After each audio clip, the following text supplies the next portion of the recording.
I'd like to call this meeting of the Board of Education for the School District of Baraboo to order for Monday, December the 15th, 2014 with roll call. Mr. Cummings. Here. Mr. McNevin. Here. Mr. Meering. Here. Mr. Mortimer. Here. Ms. Riley. Here. Mr. Vedro. Here. And Vodak here. Continue with the pledge. The flag is behind the counter by the clock.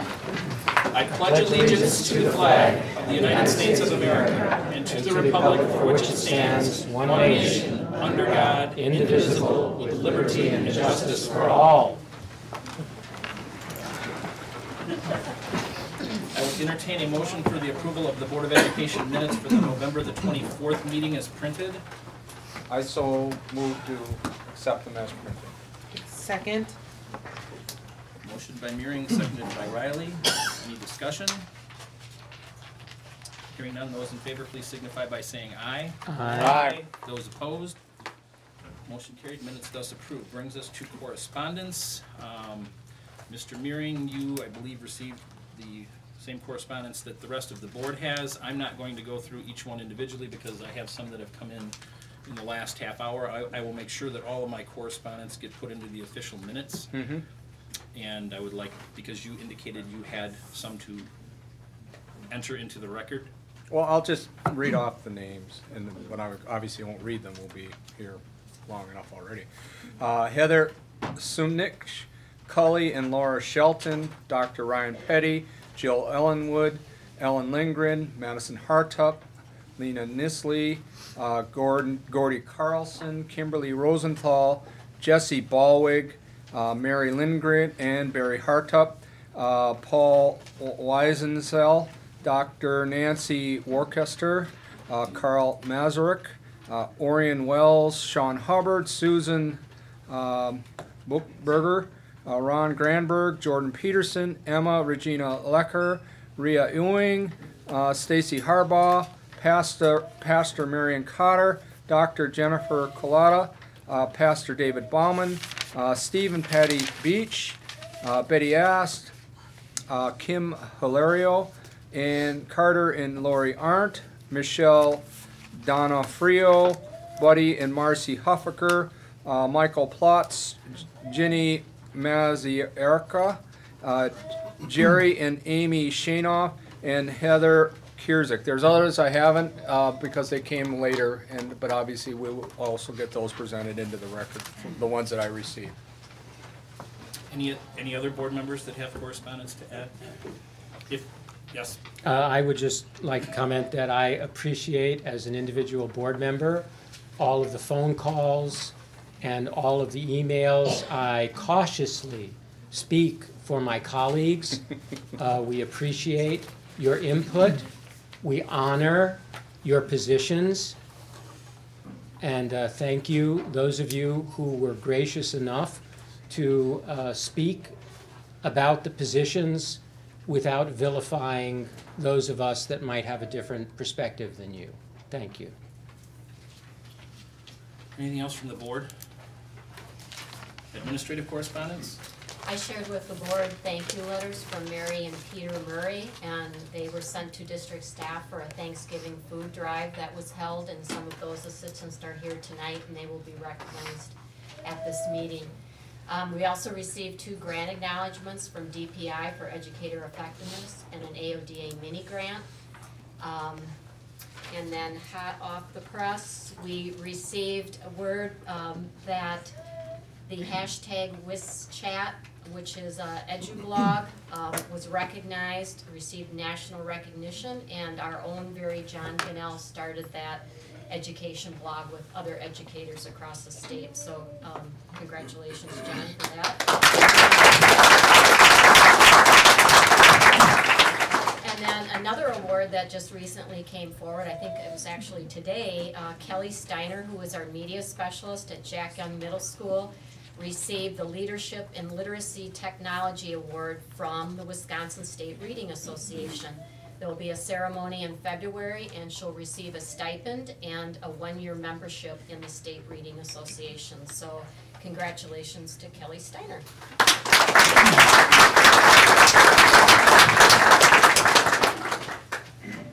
that it? That is it. Any other administrative correspondence? Hearing none brings us to the portion of the agenda entitled Public Viewpoints. We have a number of people that have signed up tonight. My intentions are to let everybody who would like to speak on the topic speak. I'd like to try to have some order in how we do that. And what I would like to do is I will call who's up on my list current to speak, and then who would be following them, so that you have a heads up as to where you are in the order. I would encourage you to please be respectful of others in your comments. I believe we're going to have a number of people with a number of points of view, and I would appreciate it if you can respect everyone's point of view tonight and show some civility. And if you have applause, please hold it until the end if you can.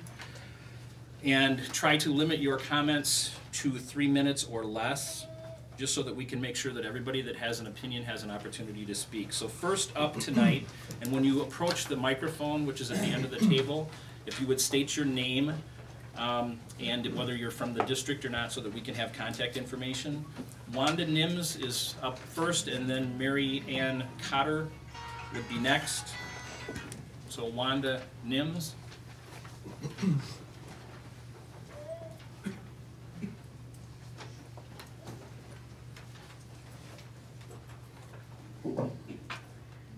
Gentlemen and ladies, I just have a couple sentences. I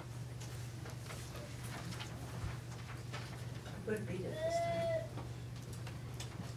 Please stop thinking of confusing our students that need certainty.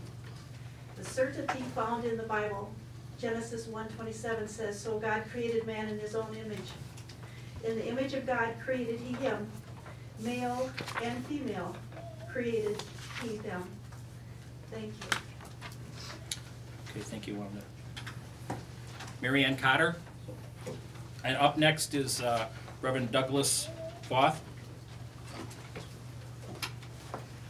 My name is Mary Ann Cotter, and I'm pastor of First United Methodist Church here in Baraboo.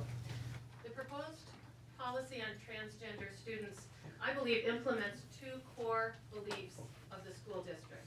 We believe that all members of the educational community have the right to feel safe, physically, emotionally, and socially. And we believe every student is entitled to an education that is responsive to his or her unique needs. Every person is a child of God, worthy of respect regardless of sexual orientation or gender identity. To some, the idea that there are individuals whose gender identity does not match the gender they were assigned at birth is incomprehensible. Yet there have been transgender persons throughout human history in many different cultures. This proposed policy acknowledges the reality that transgender persons are part of God's creation. Transgender people are those who may have a vague feeling they don't fit in with people of their assigned sex. In time, they may take steps to transition to the gender with which they identify. Transgender people are, well, people who, like all of us, want to be seen for who we really are. Transgender girls are girls, and transgender boys are boys. Being transgender is not something someone can slip in and out of. Having this policy won't suddenly increase the number of transgender students, nor start us on some slippery slope with no end in sight. For some, this policy raises fears about locker rooms. How can we have a locker room full of girls with a transgender male to female student in the showers?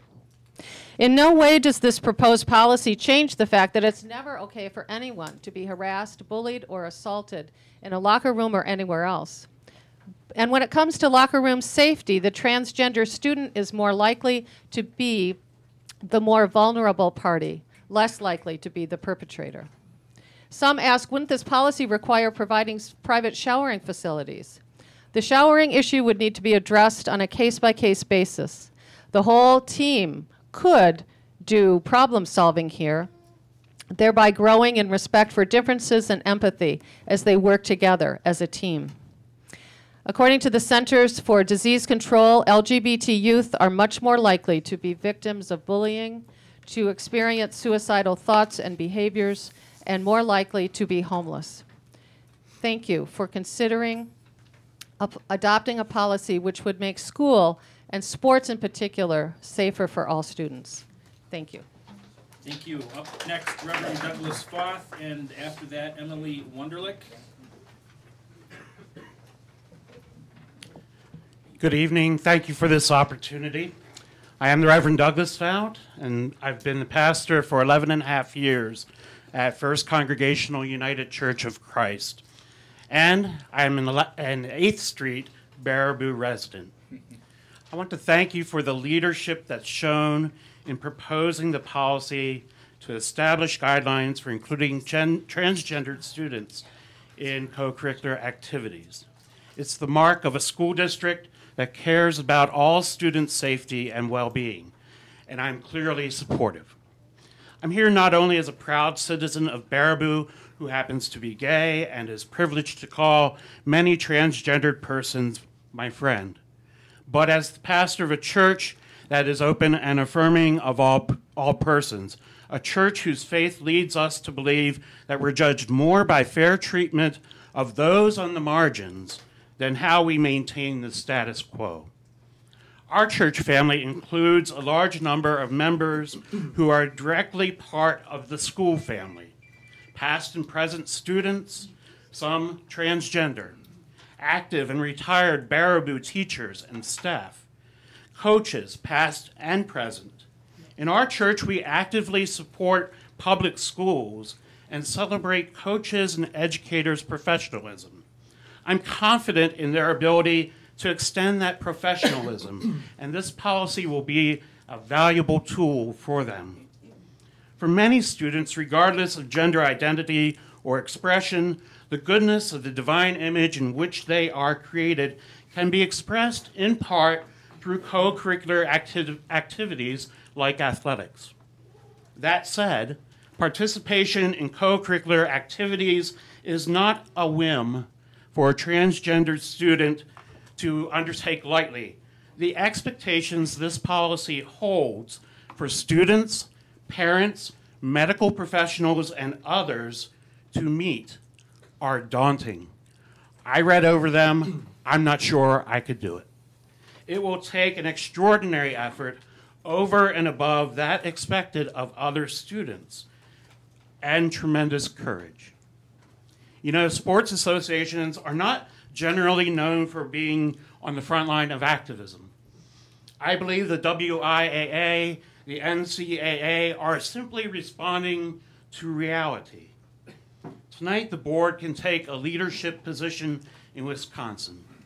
More important to me as a citizen and as a pastor in Baraboo is that you reflect a community that is proactive and really intentional in valuing all of its citizens.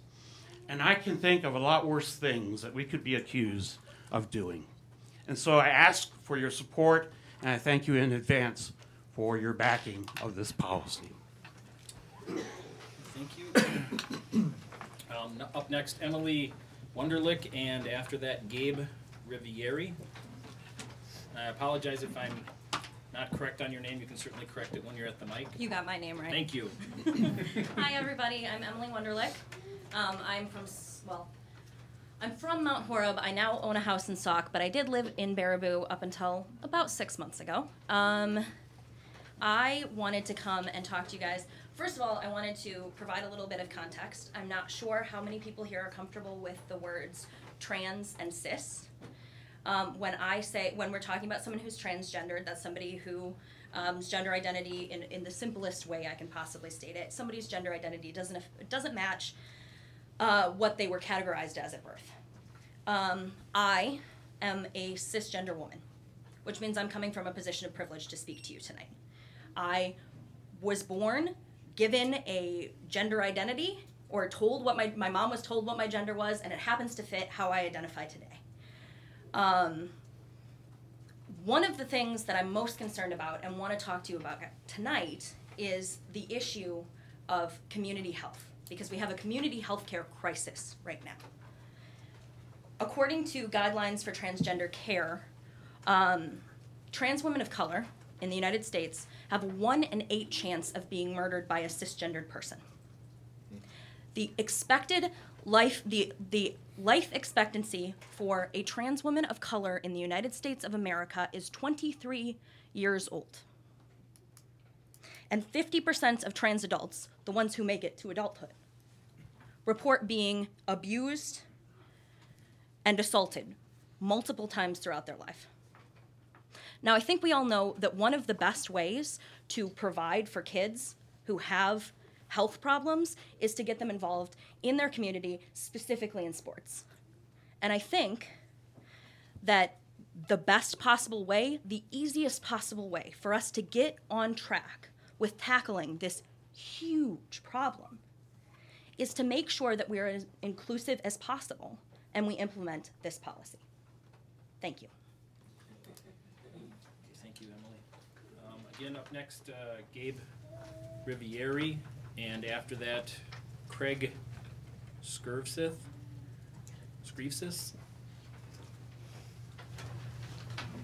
You were very close. I'm Gabe Riviere. I live in Baraboo. So we'll talk about the WIAA policy first. While it doesn't necessarily mandate, as some opponents have said, that we enforce this policy, but historically, from a legal standpoint, many challenges to transgender students from transgender students to districts that have not had a policy have generally ended poorly for the district. They don't preclude it being a mandate in the future, especially when federal funding is predicated on being compliant within Title IX or other policies. So I would say the proactive approach by the district is one to be applauded and celebrated.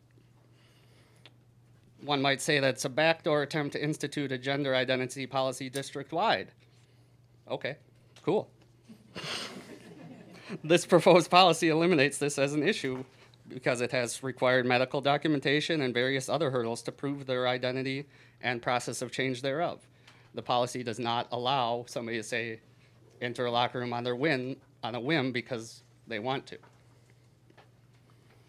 There is also no clear distinction that a transgender person is more likely to be a threat to the safety, well-being, or privacy of any other student. Conversely, as Emily alluded to there, even though self-reported transgender persons make up only 0.3% of the population, those 3% are 230% more likely to be assaulted, harassed, discriminated against in comparison to their cisgender counterparts. And I believe the board has had ample time to inform the public. As you can see, many of the public is well aware of the issue. And I would encourage them to, I would hope that you do what is the best to protect, encourage, and keep safe not only those students who are most vulnerable, but all students in this positive teaching environment, with a promise of hope, inclusivity, tolerance in the face of fear and apprehension based on misconceptions and misinformation. Our schools must remain the bastions of education that they already are. Thank you. Thank you. Craig Scriveseth, and up after that, Sandra Ruggles. Craig Scriveseth. I was Thank you. pretty doggone good, and I am a resident of Baraboo. I agree that the school board needs to take up the policy regarding transgender participation in athletics. However, I find the current policy as proposed very problematic. One of the biggest issues that I have that I don't see in the policy when we're looking at the transgendered students is when they're making their transition from one sex to the other, how far they have to go to be considered the opposite sex. Now, generally, when this transition takes place prior to puberty, it's not much of an issue, but post-puberty, it is. Once puberty begins and the males start having testosterone in their system, developing muscles, right, and they decide to change their sex through the hormonal treatments, right, that prevents further development, but it doesn't erase what has already been developed from the testosterone that's already been in the system. So how far and how does it determine that this individual has gone far enough and is suitable to participate in female athletics while not presenting a situation of potential injury to the other females, for example, that are non-transgendered participating in the sports. I don't see that being addressed. In the work that I've done trying to understand this, there's reference to this stuff being done scientifically, but yet I find no evidence of that. I work with scientific method in my work all the time. I don't really see any evidence of that, quite honestly. I see opinion, all right, but I don't see any real scientific evidence. And then the same thing when an individual is becoming male from the female side, taking hormones to complete that transition. How far does a person go when they are now male enough? And when do we cross that threshold of becoming male to performance enhancing drugs? It's very vague, right? So I see that as a concern as far as the non-transgendered students and how they fare out against this. I just don't see it's being addressed fairly, and I've got a concern for that. Again, I think there needs to be a policy here, but I just don't see that it's really taken into account all students who participate in athletic competition. So I would really hope that this policy be rejected at this time, and there be a good look at this policy. I think it can be improved dramatically for all students. And I do think that third is the concern with the facilities. Now, this whole topic for me is quite confusing from the standpoint of people are born with biological, physical attributes, all right? And those don't seem to come into play anymore. How do we teach science class these days? We have physical attributes of the reproductive system, and that's why we're all here. All right? So when we come into locker rooms and restrooms, the physical condition of the individual going into that is important and is not to be neglected. Thank you for your consideration. Okay, thank you. A little change in the order here. Up next, Pastor Derek Bacon, and then to follow Ginny Maziarka. So Pastor Derek and then Ginny. My name is Pastor Derek Bacon of the West Baraboo Church of God, and I have 2 children in the school district. I have a daughter. My daughter, Christine, has a diagnosis of severe autism. Her communication skills are extremely limited. My concern, as I have read this new proposed policy, is for her safety and protection as she uses restrooms and locker room facilities.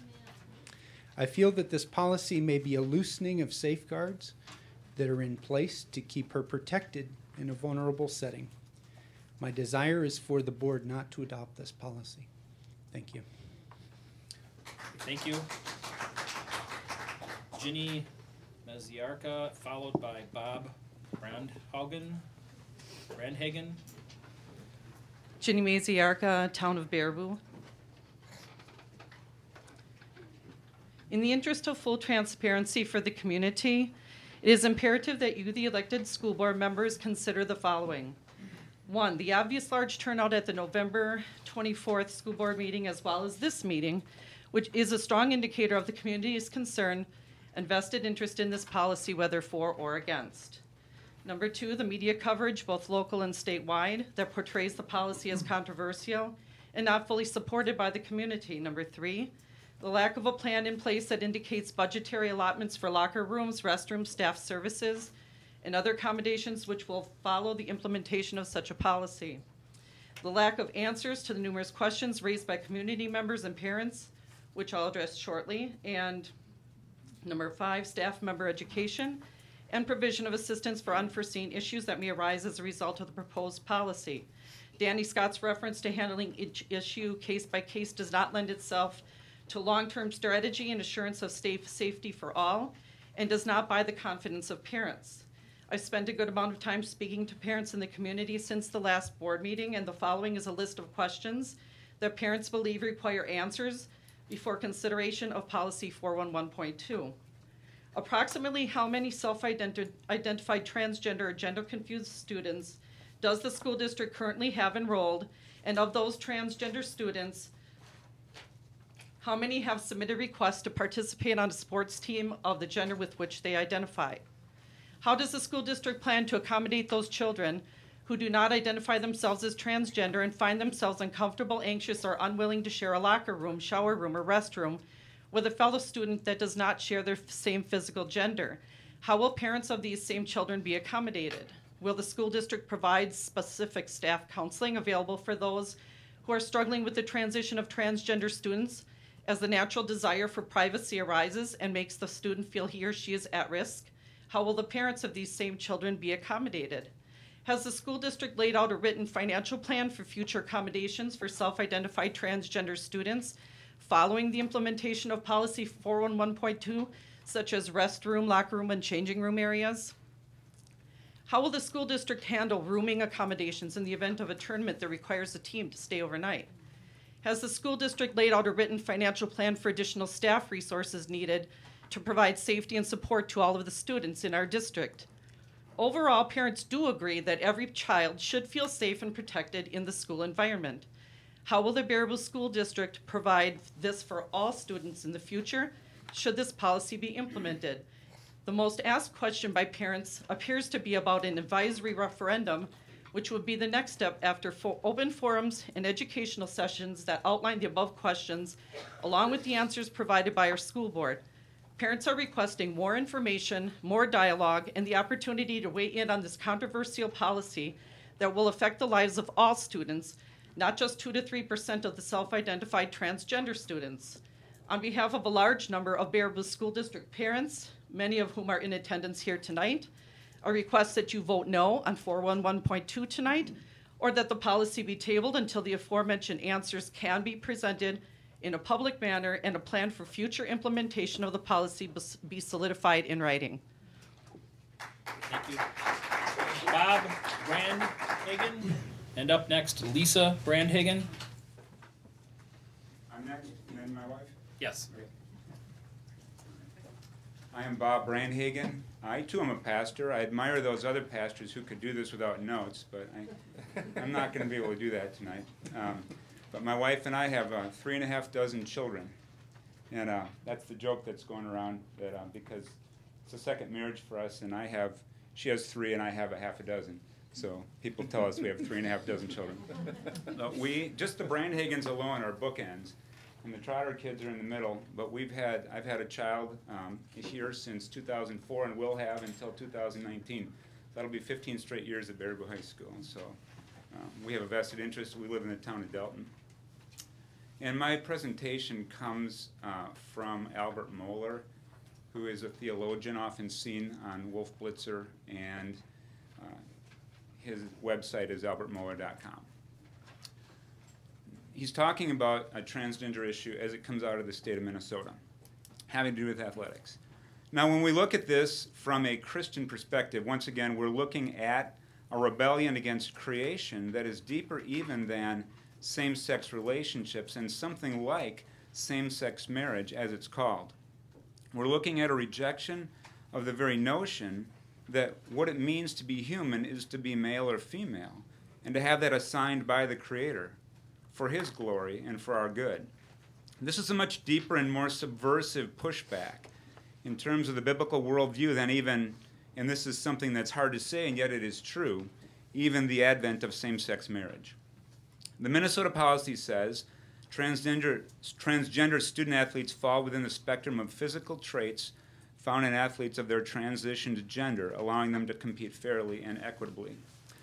But to that we simply have to say, saying it so certainly doesn't make it so. I don't think anyone with the slightest amount of common sense or knowledge of adolescence can say that the physical traits of someone born a boy and the physical traits of someone born a girl are the same when it comes to issues like muscle mass or even weight or strength or any number of other issues.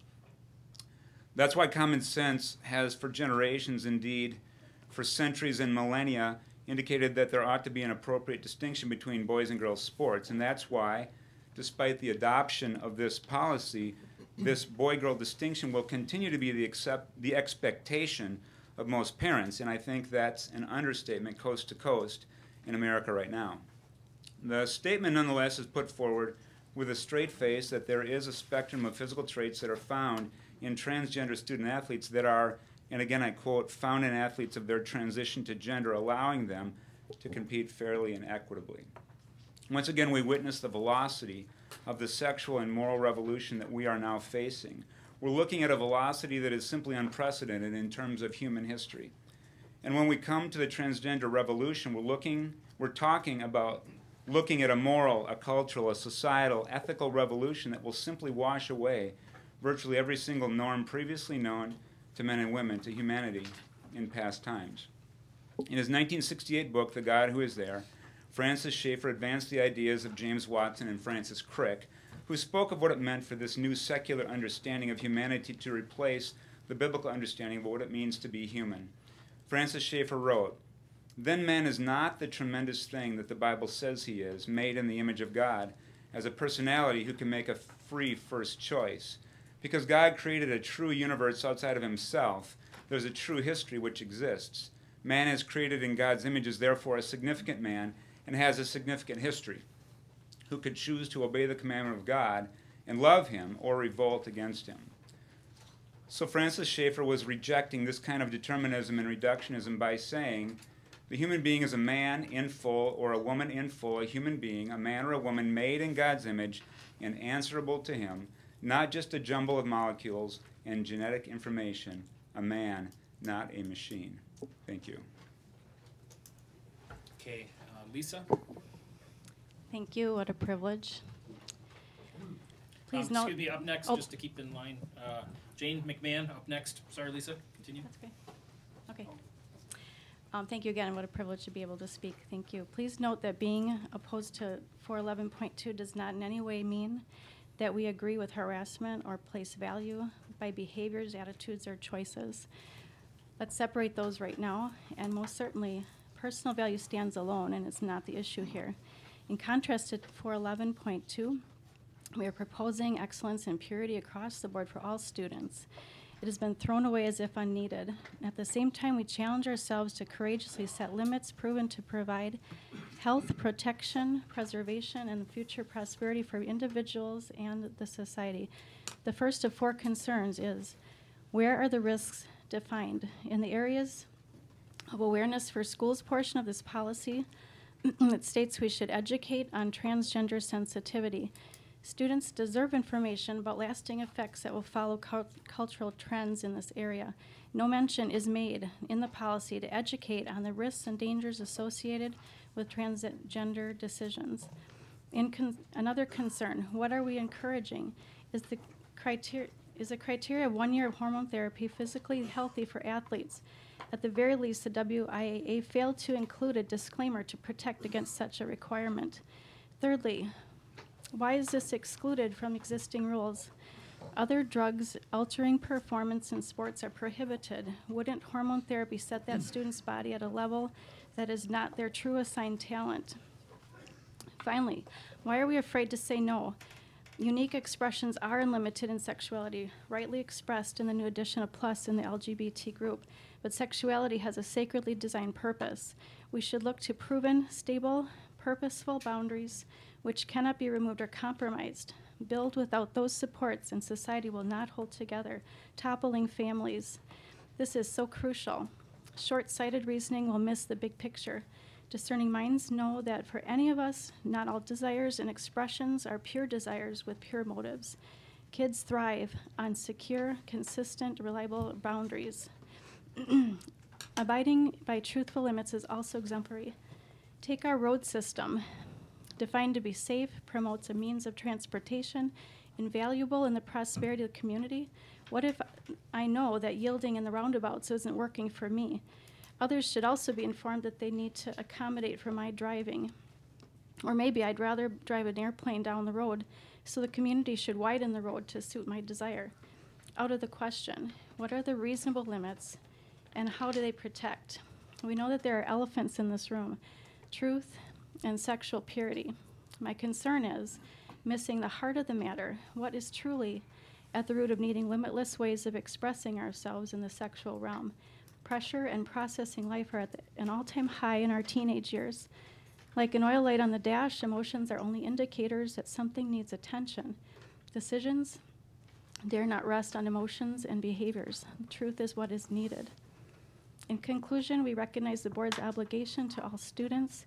A safe and supportive environment is a reasonable goal. However, making policies that accommodate warning lights only causes the true issues to get buried. We are not bent on taking away opportunities. Rather, we are for these students' ultimate well-being. A repeated proverb says there is a way which seems right to a man, but its end is the way of death. Shame on me, and what a tragedy if down the road one of these students would say to me, "Why didn't you tell me?" Jane McMahon and then Scott Frostman. First of all, thank you for this opportunity. I'm Jane McMahon, currently serving as Wisconsin's 2014 Teacher of the Year, and I have taught in the Baraboo School District for 26 years, and I have always been proud to be a Thunderbird. Proud because we have, despite being a fairly homogeneous and rural school district, always worked toward both excellence and equity. This policy is about kids, the kids of Baraboo. It's our job and our responsibility to ensure their safety, a quality education, and equitable access to school resources. Please support this policy. Scott Frostman and then Barry Hartup. Hi, my name is Scott Frostman. I'm here representing myself. As some of you know, I'm a former member of the Baraboo School Board, serving on it from 2009 to 2011, serving on the Policy and Educational Legislation Committee and the Finance Committee. I want to thank the board members who responded to who I spoke and responded to the correspondence, and I frankly am disappointed in those board members who chose not to respond. Tonight stands as a critical time in our school's history. The board decides tonight whether to reject, table, or adopt the proposed policy. I would submit that the board as a whole is feeling a certain amount of pressure to implement the policy of this very nature to avoid potential litigation. It was referenced before that these things don't end well for districts. That said, the district and the board are being bullied by the very entities that ascribe to be anti-bullying. You implement these policies or we'll come after your district. It seems rather ironic. Please understand that I know we're dealing with kids who may be questioning their own identity and at a fragile stage of life. The questions that I ask are not intended to further challenges that our children face, but to ask the district to stand up to its own bullies, to seek to consider implementing a policy only after such time as a proposed plan is in place, complete with input from parents and all parties concerned. This is what's needed to ensure a safe environment for all students. My plea to the board tonight is to reject the policy. As I have stated earlier in board testimony, in my correspondence to each board member, my editorial in Saturday's paper, and my contribution in the article in this Saturday's paper, the district has no plan. The areas of awareness for schools outlined in the model policy states as a primary directive, have a plan, written, accessible, and in place. No plan exists. Nor are there any assurances of a safe and appropriate environment for all students. Because there is no plan, there is no guiding principle. My understanding is that based on the district's position, students would dress and change in the locker room of their gender preference.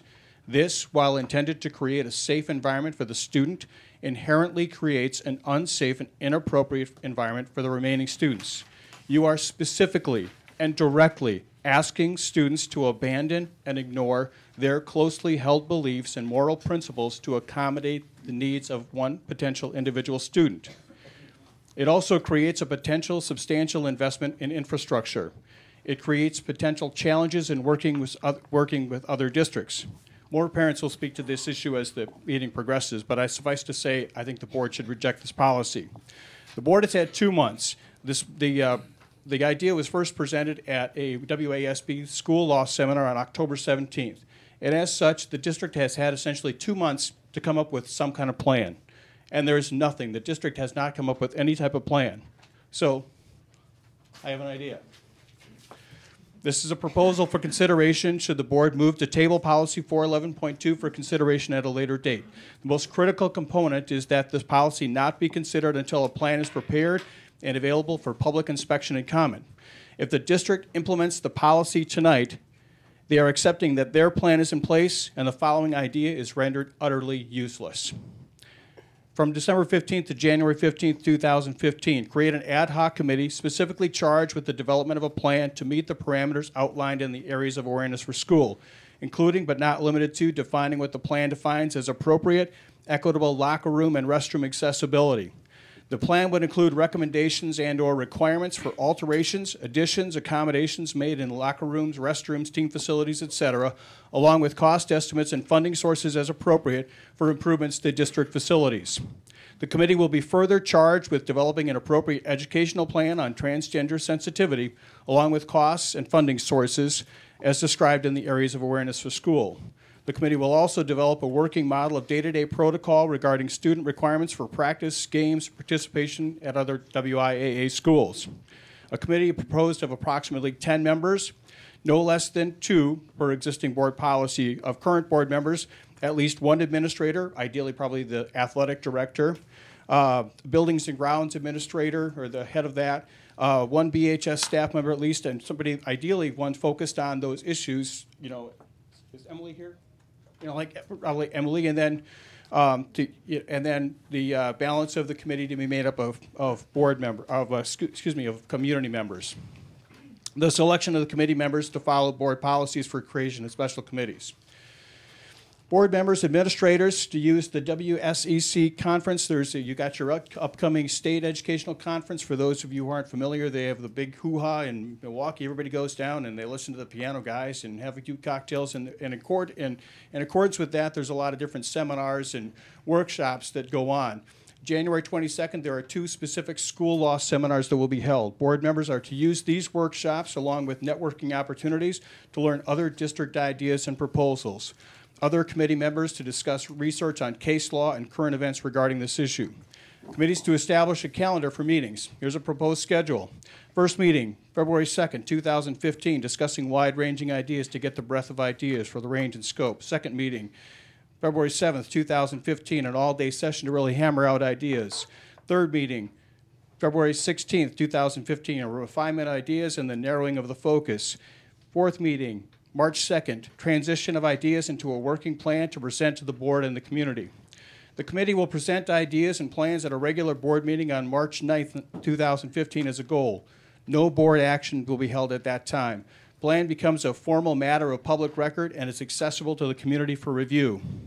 5, board policy 411.2 and corresponding plan to be placed as an advisory referendum on the April 7th, 2015 spring general election ballot. Baraboo School Board acts upon proposed policy 411.2 only after community review of proposed plan and after results of the advisory referendum. The actionable items for tonight would be that the policy is tabled until the April 27th, 2015 regular board meeting for consideration. 2, the board authorizes creation of an ad hoc committee in accordance with the parameters of areas of awareness for schools. I sincerely feel this proposal can work for both sides of the issue. It gives those in favor of the policy the opportunity to see how the plan will be implemented and to discern the adequacy of the district's response. Critics and opponents of the plan will at a minimum be able to review the district's plan, because there is none, to allay potential fears and trepidation and be able to make informed decisions regarding their children's participation in athletics. So no, I understand that there could be friendly amendments or refining of even this proposal in order to be actionable and executable. However, I would strongly oppose any material change in the proposal. The most key and fundamental provisions are that the district not adopt the policy at this time, and that the question be placed on the April 7th, 2015 ballot as an advisory referendum. Thanks for the opportunity to present my idea, and I have that proposal in writing that I'll submit to for correspondence, and there's 7 of them. You can distribute them to the whole board. Thank you. Okay, thank you. Up next, Barry Hartup and then Rhea Ewing.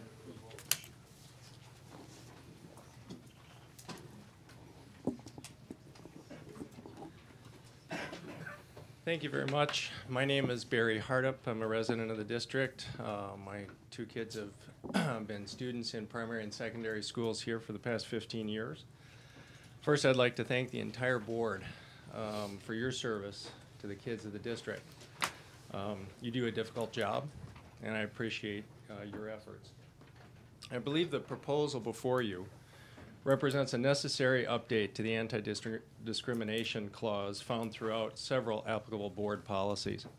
It seems appropriate to link it to the Equal Educational Opportunities Policy 411 and cross-reference it to the co-curricular and athletics policies 370 and 377 respectively, since it applies to student participation in more than athletics. Some suggestion was made that this was already adequately addressed in Policy 377. The policy is proactive. I've heard concern from some community members, such as the gentleman who just spoke, that compliance might be a financial hardship or suggests an unfunded mandate for significant infrastructure changes. But I feel these concerns are out of proportion with the eventual need.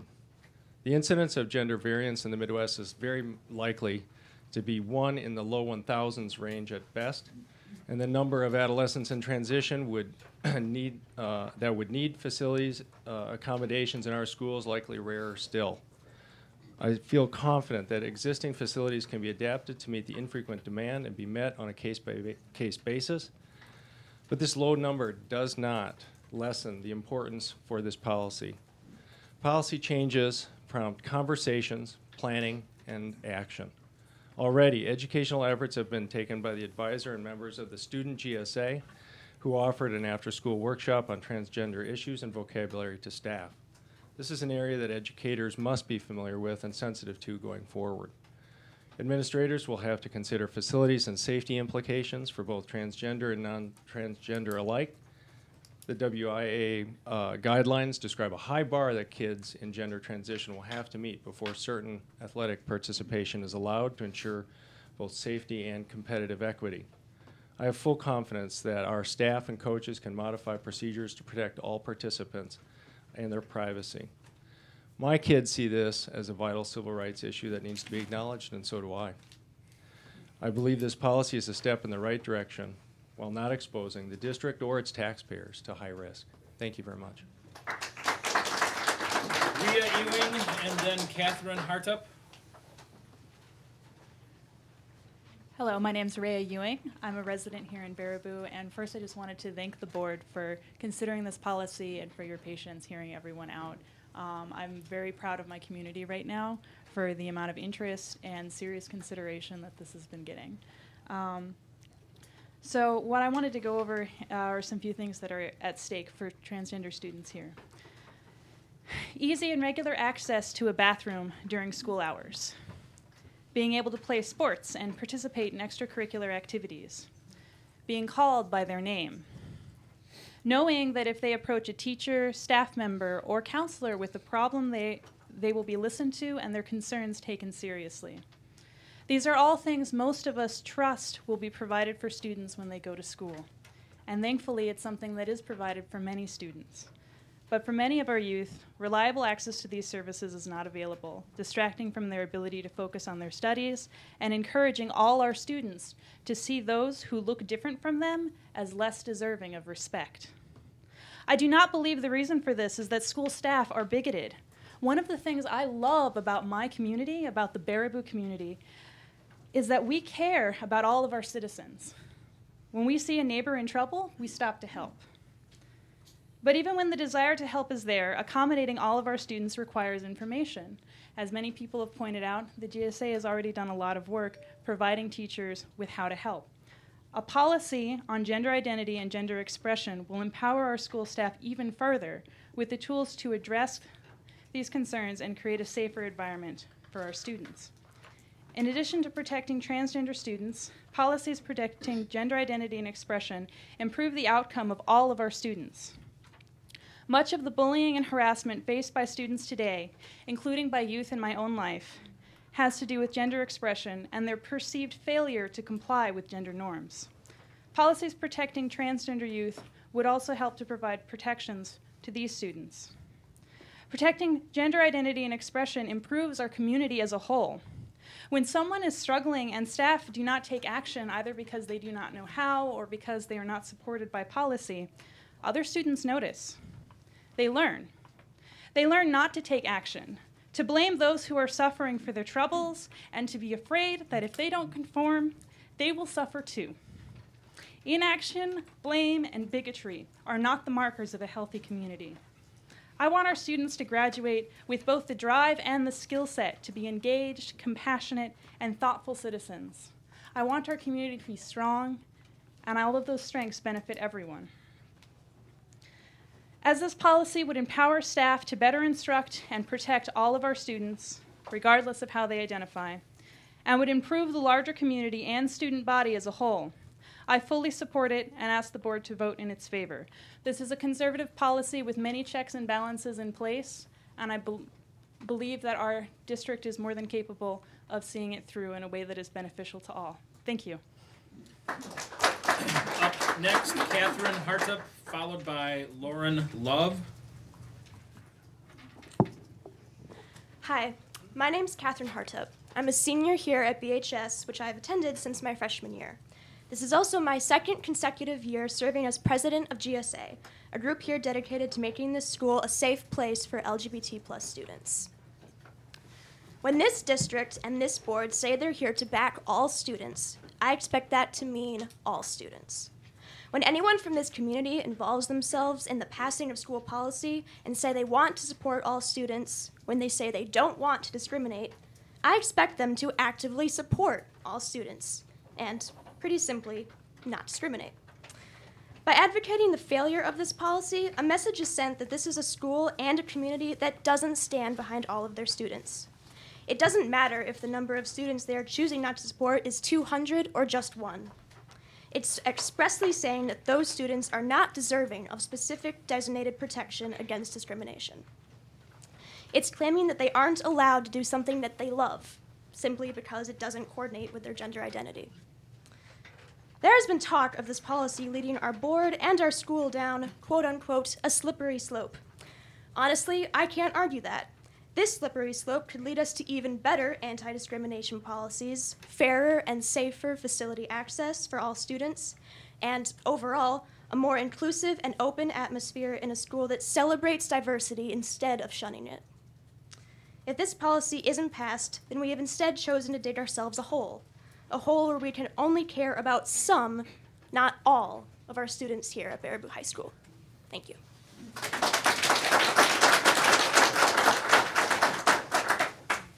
On next, Lauren Love, followed by Steve Getzinger. Hi, I'm Lauren Love. I am an associate professor of communication and theater arts at UW-Baraboo County, and I'm one of the advisors of the Pride group on campus, people respecting individual differences everywhere. And I am certainly very proud of my students, several of them who are here tonight, who are leaders on our campus and leaders in our community. And I'm very proud of the students who've just spoken to much more eloquently than I can.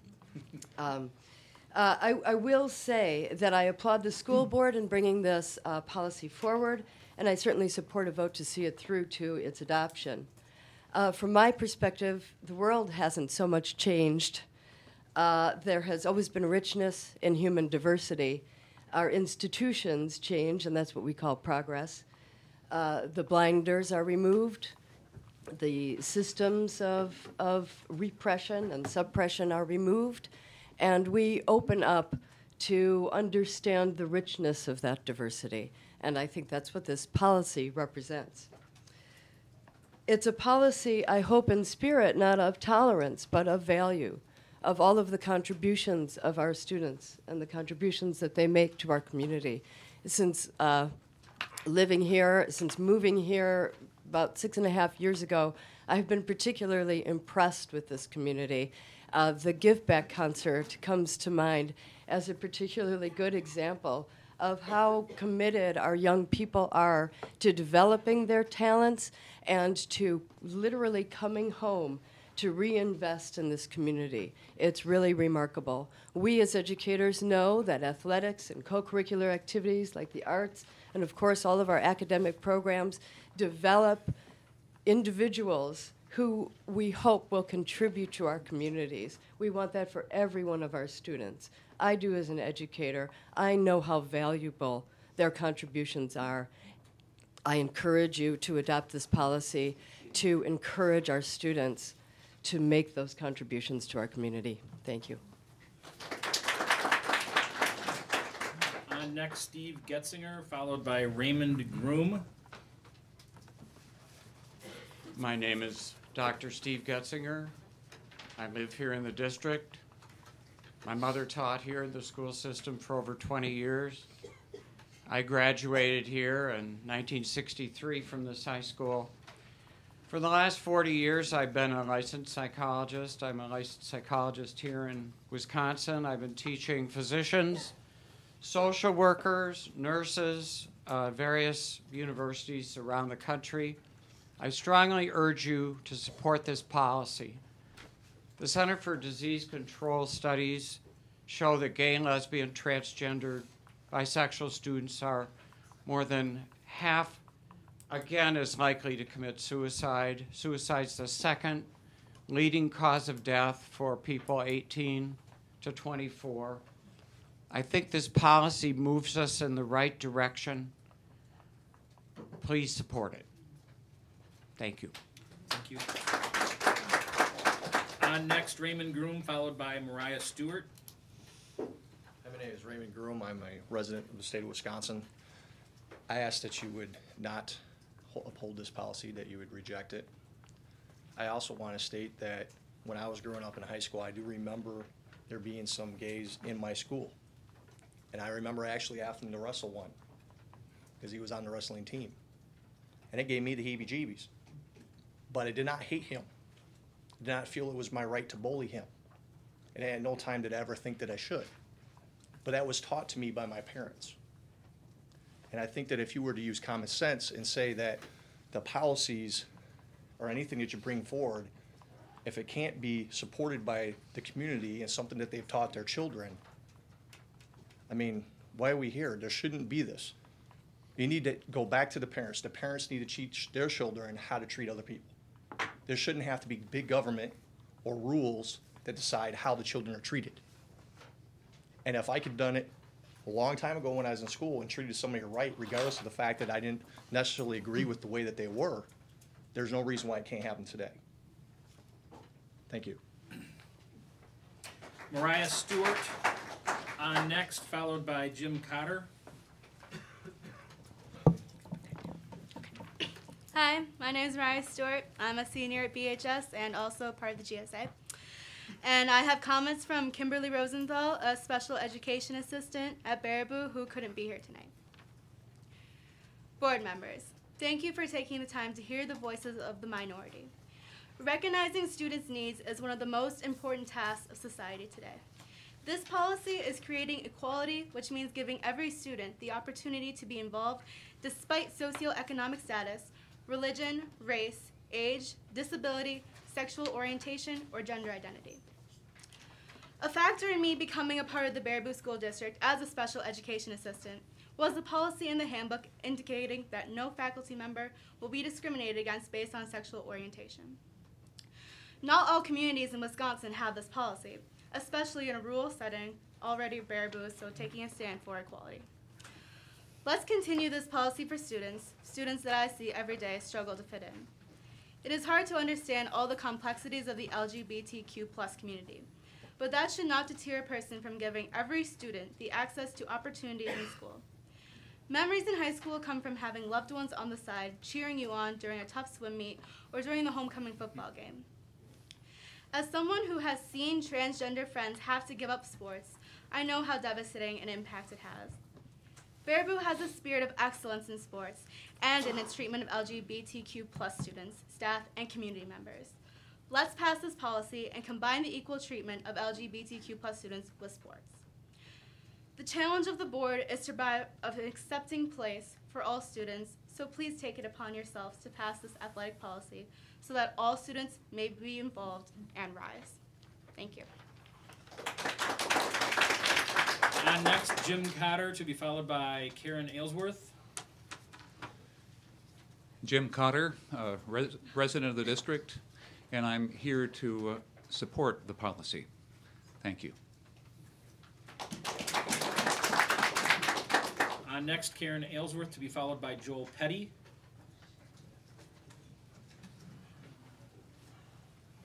Thank you. My name is Dr. Karen Ellsworth, and I'm a pediatrician in Baraboo. I have two kids in the school district, and they've gone here their whole lives. And I mostly just came to talk about the medical aspects because there have been a lot of questions about it.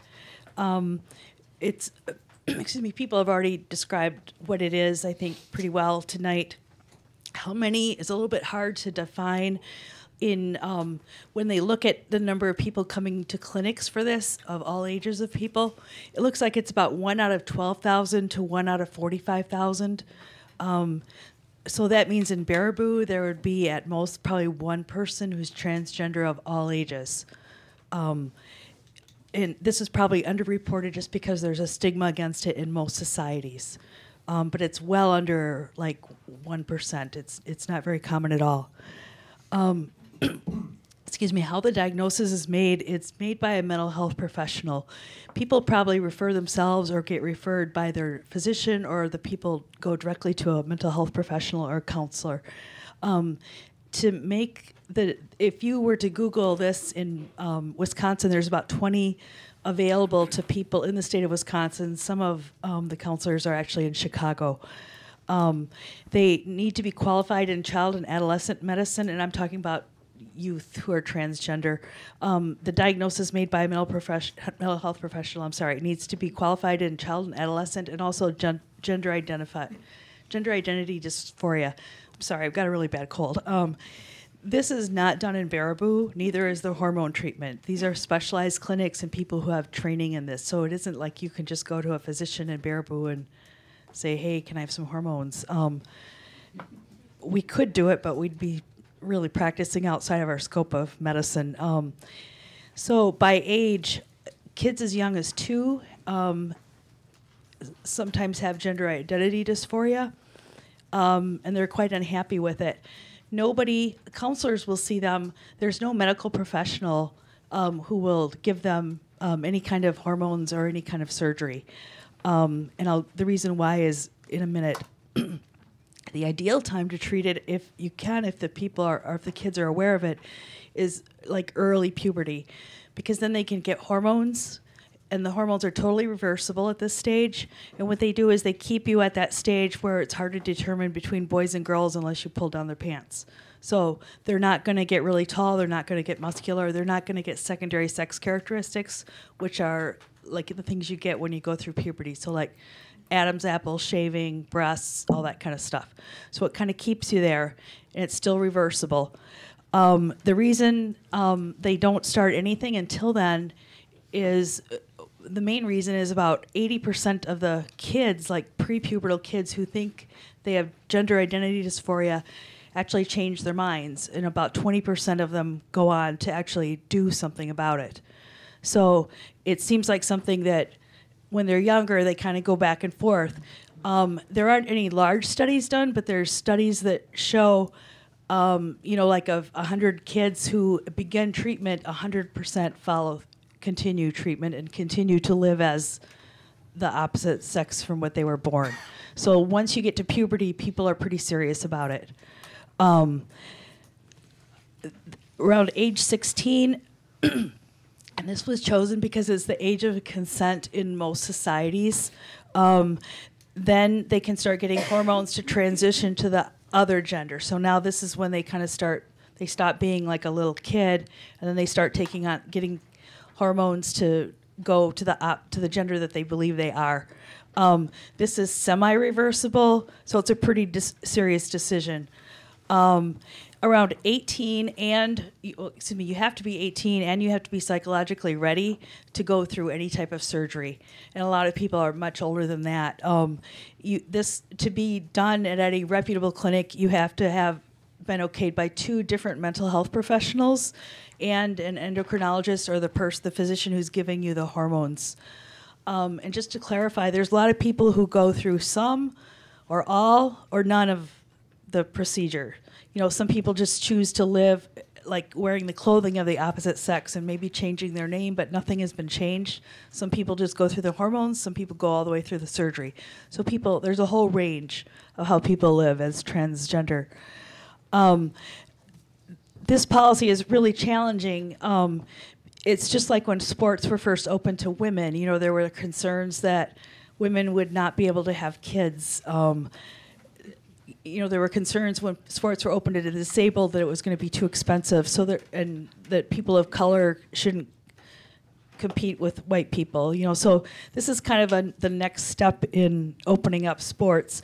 This policy is from the WIA, and it's based on the NCAA policy, and I would really encourage people to read it. It's very interesting. It's about, 50 or 60 pages, and they really go into the history, and they give resources and all that kind of stuff for this.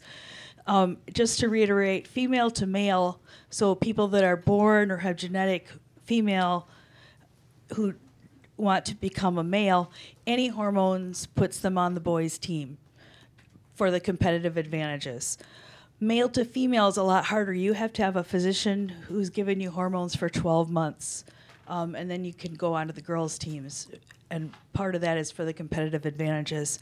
If you take no hormones, but you choose to dress or live as the opposite sex from what you were born, you stay on the team of your birth sex. So that's what the policy says. And the NCAA policy is just like this. And they have talked, there have been other questions like, well, what do you do, like rooming if you go to another school and all that kind of stuff. And all that stuff is spelled out in the NCAA policy. So I can't say if that's what you guys would do, but it's all spelled out. It's, you know, this has been encountered before. I just wanted to talk about two myths. One is the strength advantage of male to female. Excuse me. If they take hormones, you know, early on, like by mid-puberty, there is no difference in the strength. You know, those kids stay as a boy, not as a man, and then they get hormones when they're 16 or older, and then they develop female sexual characteristics. So they're not going to be any bigger, taller, stronger, have more endurance. If they take them after puberty, if they take the hormones after puberty, male hormones, can make you grow taller. So if you've already had those in your system, that's probably, you might be taller. So that might be an advantage if it's a sport where height is an advantage. It'll be a disadvantage if height is a disadvantage, like gymnastics. But the strength and endurance factors that you get from testosterone dissipate after 12 months of hormones, and actually in reality more like 3 or 4 months. So I think that's one reason why they've got the rule that male to female have to have 12 months of hormones before they switch teams. So that really has, you know, this has been studied in different countries and also in different sports, and that's what's been shown, is that the only possible advantage is height, but not strength and endurance. The second myth there is that guys are going to take some hormones just so they can like get a catch of the girls in the locker room. There's been 40 years of sex verification in international and Olympic competitions. I believe they even do it at the college level sometimes. They have never found a man pretending to be a woman in order to gain competitive advantage or for any other reason. All the ones you read about have been intersex females, so females who were born with characteristics of male and female. So there have never been, and I tend to agree with that, because I think it's such a, you're really swimming upstream if you want to especially go from male to female. It's not an easy thing to do. What I meant to say also at the beginning is that people with gender identity dysphoria, they look the same on the inside and the outside as the sex they were born with. So there's nothing that you can tell that differentiates them from anybody else. It's how they feel. And then the last thing I wanted to say is the resources that I got this from was talking to people in clinics who run the clinics. The NCAA guidelines have a ton of information and really go into detail as to what if, and they also give, there's a ton of information. You could just read that and learn more than you ever wanted to know about this. And then there's 2 sets of guidelines, that you could Google, and if you just remember endocrine guidelines for transgender, they go into all that, and they go into what the specific studies are, and like how do they know that you lose your strength and all that kind of stuff from having testosterone. So if you want more information, I would look at those, and if you want to, just give me a call and I'll email you this stuff. So thank you. Next, Joel Petty, to be followed by Dave Hutchins. Good evening. My name is Joel Petty. I'm speaking independently by myself as a citizen, but some background history. I'm a psychotherapist with the Sauk County Department of Human Services. I've been employed there almost 32 years. I'm also president of the Baraboo Common Council. I'm also chairman of the Finance Personnel Committee. And as an elected official, I understand some of the struggles and challenges you have when you deal with very emotionally challenging issues. However, as an elected official, there's times when I absolutely love the law, and there's times where I really don't care for the law much at all. And unfortunately, you're in a situation where the law is going to prevail in regards to your decision making. Title IX clearly states, the subsection of it this past June 23rd, 1972, no person in the United States shall, on the basis of gender, be excluded from participation in, be denied the benefits of, or be subjected to discrimination under any educational program or activity receiving federal financial assistance. Therefore, as a legal body, an elected body, I believe you have an obligation to comply with federal law. A second issue is regards litigation. I know Mr. Frostman alluded to the point that litigation is nothing more than bullying. I have a $10 million liability policy on me as a psychotherapist with Sauk County, and there's a good reason for that. Liability in litigation is very real. As the president of the Baraboo Common Council and Finance Personnel Chair, you cannot escape it. Litigation is around you, and you need to have genuine due diligence when there is the potential of litigation. To do not so is simply foolish and not being good stewards of my tax dollars. The WIA has basically said that there's a transgender participation policy was developed to address the participation and eligibility of transgender athletes in WIA-sponsored athletics. It seeks to balance three goals, which is equity, equal opportunities for all aspects of school programming and core values. Number two, physical safety, which people have aired concerns about due to gender differences and the effects of hormonal supplements. People have spoken about that. And competitive equity, which is basically a level playing field for all competitors. One of the guiding principles states the WIA that any membership shall, not you can, you might, you should be, you do have to develop a gender equity policy. If this body does not do so, and it can even be a template, you have a lot of variability how you want to do this. I've never been involved in policy making where the finished product was from the start. That just doesn't happen. It is a work in progress, and any of us that's done hundreds and hundreds of policies know that. So you shall, you don't have a choice. If you do not develop a transgender equity policy, then someone from this body of government is going to have to send a termination letter with the WIA. You are not going to be in compliance with the WIA. So that's just things, again, to consider. Finally, I'm going to keep it short because I know you got a long night ahead of you, and I've been through quite a few of these myself. And I've been on the hot seat, and it's not fun. As policymakers, you are never going to make decisions that are going to please the entire group. You're just not going to, and that's not your job. And as a 25-year WIA official in football and basketball, I've made my worst calls on emotional calls during games. As an elected official, I made my worst decisions on emotional calls. You have to look at this from a pragmatic perspective. Everyone's opinion is valid, but this is a pragmatic issue. And I really would caution you to please keep that in consideration. Do not let the emotions overrule you. Make good, pragmatic decisions in regards to this matter. And finally, Dr. Ryan Petty's my son, and I'm really proud. He just got his PhD. And don't clap because I don't go with the clapping and the booing. You just told you that, so I'm just going to walk out humbly.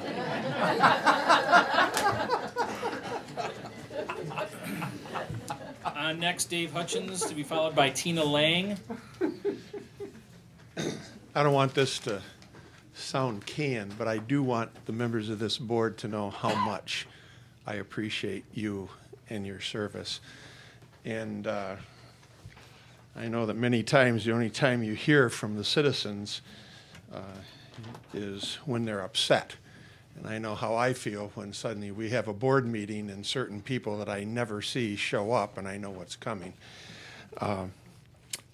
So as an minister, I understand that dynamic. Again, my name's Dave Hutchins. I'm the pastor of Walnut Hill Bible Church. Also been the president of the Psalm Pastors of Salt and Light Ministry in Baraboo, and represent in an informal way a number of the pastors in this city. It's amazing to me as I've listened to some of the pastors, that my fellow pastors, that I agreed with just so much of what they said in terms of their concerns, but strongly disagreed with their conclusions. All that to say, I don't envy you your positions tonight. That said, I'd like to add my voice to the many others who would like the transgender student policy 411.2 tabled until a better shared understanding of its origin, its implementation, and its consequences can be discussed, so that it doesn't bring about some of the harsh division that already exists over it in our community. I think respect for all concerned parties is important. And thus far, I don't sense that the concerns of the whole community are being considered seriously. And but I also say that I sincerely hope that I'm wrong in that statement. Make that consideration by what I've heard. The entire scope of my questions and concerns could not be addressed in a 3-minute period without answer analysis and opportunity to challenge predetermined opinions that are critical to a just and a wise outcome that is going to serve the majority of the citizens in our community. On a larger scope, I want you to know that I've always been a strong supporter of our public schools. My wife Ann and I are the products of a large public school system in the Detroit area. I taught and coached in Pontiac, Michigan, and Lake Orion, Michigan. Our children are the products of the public schools in Denver, Colorado, and Baraboo. And we now have grandchildren coming along into play, all of whom live in Baraboo. I do not speak to you as an antagonist, but as a friend and a supporter that is very concerned. And respectfully, I would like to remind this board that if community members do not believe that their voices and opinions are valued and validated, they will naturally feel devalued. One of the things I want to say to this board is I've been to meetings like this before, and while speakers were speaking, the people that they were speaking to were not paying attention to them. They were not looking at them. And I haven't sensed any of that from this board tonight, and I appreciate that so much. I really do. But furthermore, if the citizens feel as if they're being patronized by their peers on the board, whom they have elected to office, it will be natural for them to feel demeaned.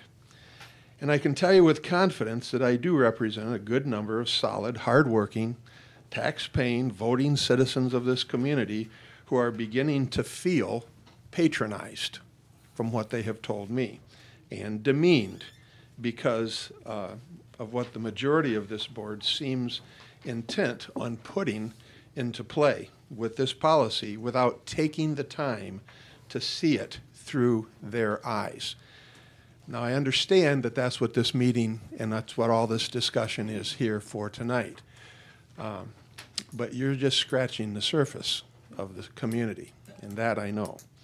I also wonder if we are all, not just the members of the school board, but all of us gathered in this room, including myself, willing to consider the possibility that we don't know everything we need to know before rendering an informed opinion that will serve the best interests of all of the children that attend our schools. I do not believe we do. And this is why I'm asking the board, unless there is some very compelling reason that is worth the sacrifice of peace and mutual respect to table this vote so all of us can get on the same page for the greater good. Again, board members, thank you so much for being here and for your service. And thank you to the community members. Regardless of where you stand, thank you for your presence here and your concern. And thank you all for your considerations. Thank you. On next, Tina Lang, to be followed by Jill Ellenwood. I am Tina Lang. I also have a cold.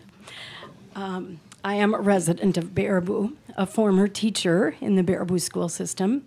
I taught music for a number of years before I went to seminary and was ordained as a United Methodist pastor. Though I do live in Baraboo, I commute to Madison and I serve a congregation in downtown Madison and have served there for 15 years. I don't know whether it is coincidence or divine providence that my name is on the list right after Pastor Hutchins, because I would agree with him that there are a number of pastors and other people, I'm sure, people of deep faith who have spoken this evening who have very different perspectives than I do. As citizens of this nation, many of us, as people of faith, we read and interpret differently. I hope and trust that each of us read and interpret and then act with integrity based on what we have read and what we have experienced.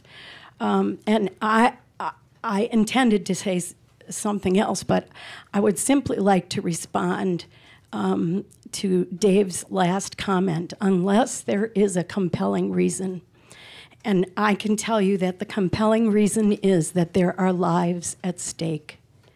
It may be a minority of people who are part of our community or part of our nation who identify and are transgender people, but they are people of sacred worth. They are part of our community, part of our school district. In my congregation, we simply say all means all. And so if our school board intends to educate all of our children and treat all of our children fairly, this policy is the way to go. And of course, because it is a new policy, of course, because our community, I believe our nation and our world as a whole, is still trying to understand what it means to be transgender, and that is identified by each individual. But clearly, what I've heard tonight indicates that we as a community have a lot to learn. I hope our school board will take that seriously. What we do as an institution is teaching and learning. Help us teach our students and their parents how to be people of compassion, to treat one another fairly with equality, with justice. Please take the first step and go ahead with this policy. Thank you so much for your service. Next, Jill Ellenwood, to be followed by Brian Yelkins. Hi, I'm Jill Ellenwood. I'm a parent. I've had one student graduate from Baraboo High School, and I have one currently enrolled. I'm also a licensed clinical social worker. I'm a mental health provider. I work primarily with children and youth. And a really, really long time ago, I was an elected school board member. I can't remember when. Wiped from my brain.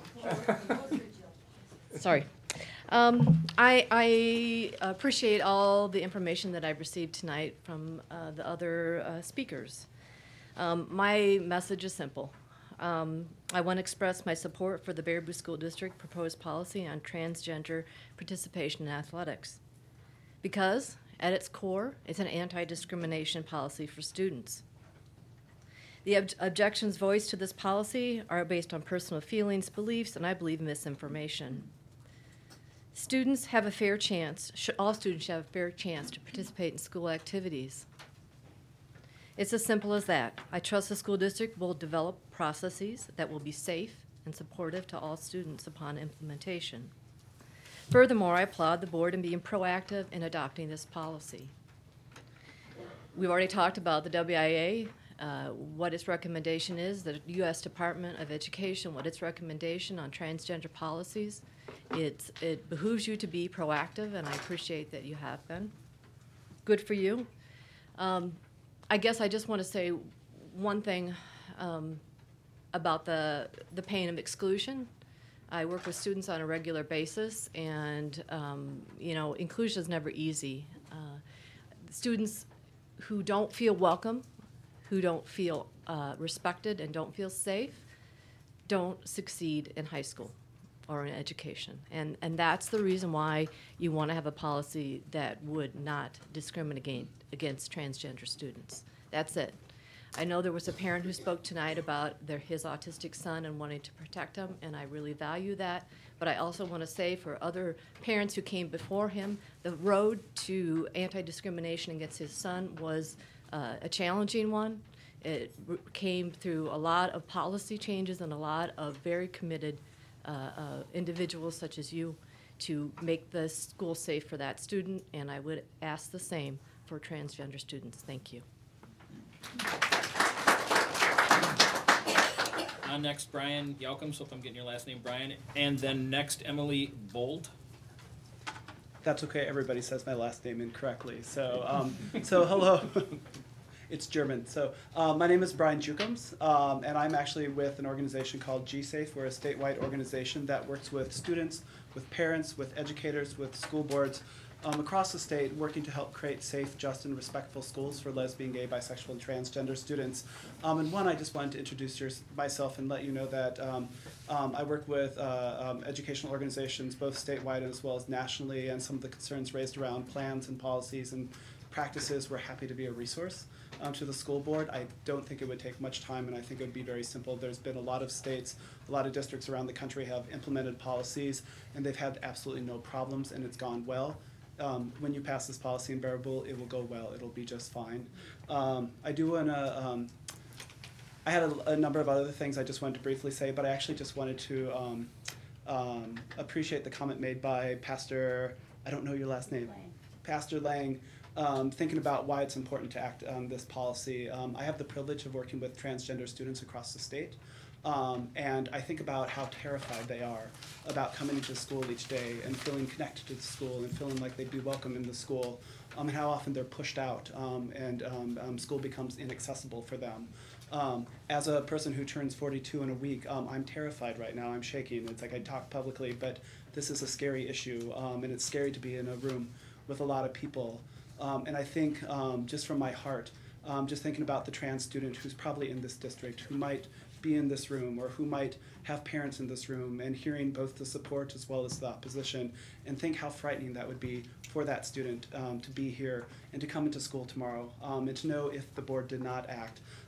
Basically, it's I wonder the messages that sends and how that says you're not included, we don't value your safety. So I just really want to encourage the board to provide guidance for your educators. I want to remind you, of course, that Title IX already has the expectation that we do not discriminate, and so these guidelines provide really clear guidance for you as a district to ensure that that doesn't happen. And again, I'd be happy to be a resource to the district moving forward. So thank you. Next, Emily Bolt, to be followed by Elaine Bolin. Hi, I am Emily Bolt, and I live here in Baraboo. I come here just to say that I support tabling this policy. I have a freshman in the high school swim team, the girls' swim team. She has been successful since she's been 8 years old, and I don't know that any one of you have actually asked her how she feels about this. Thank you.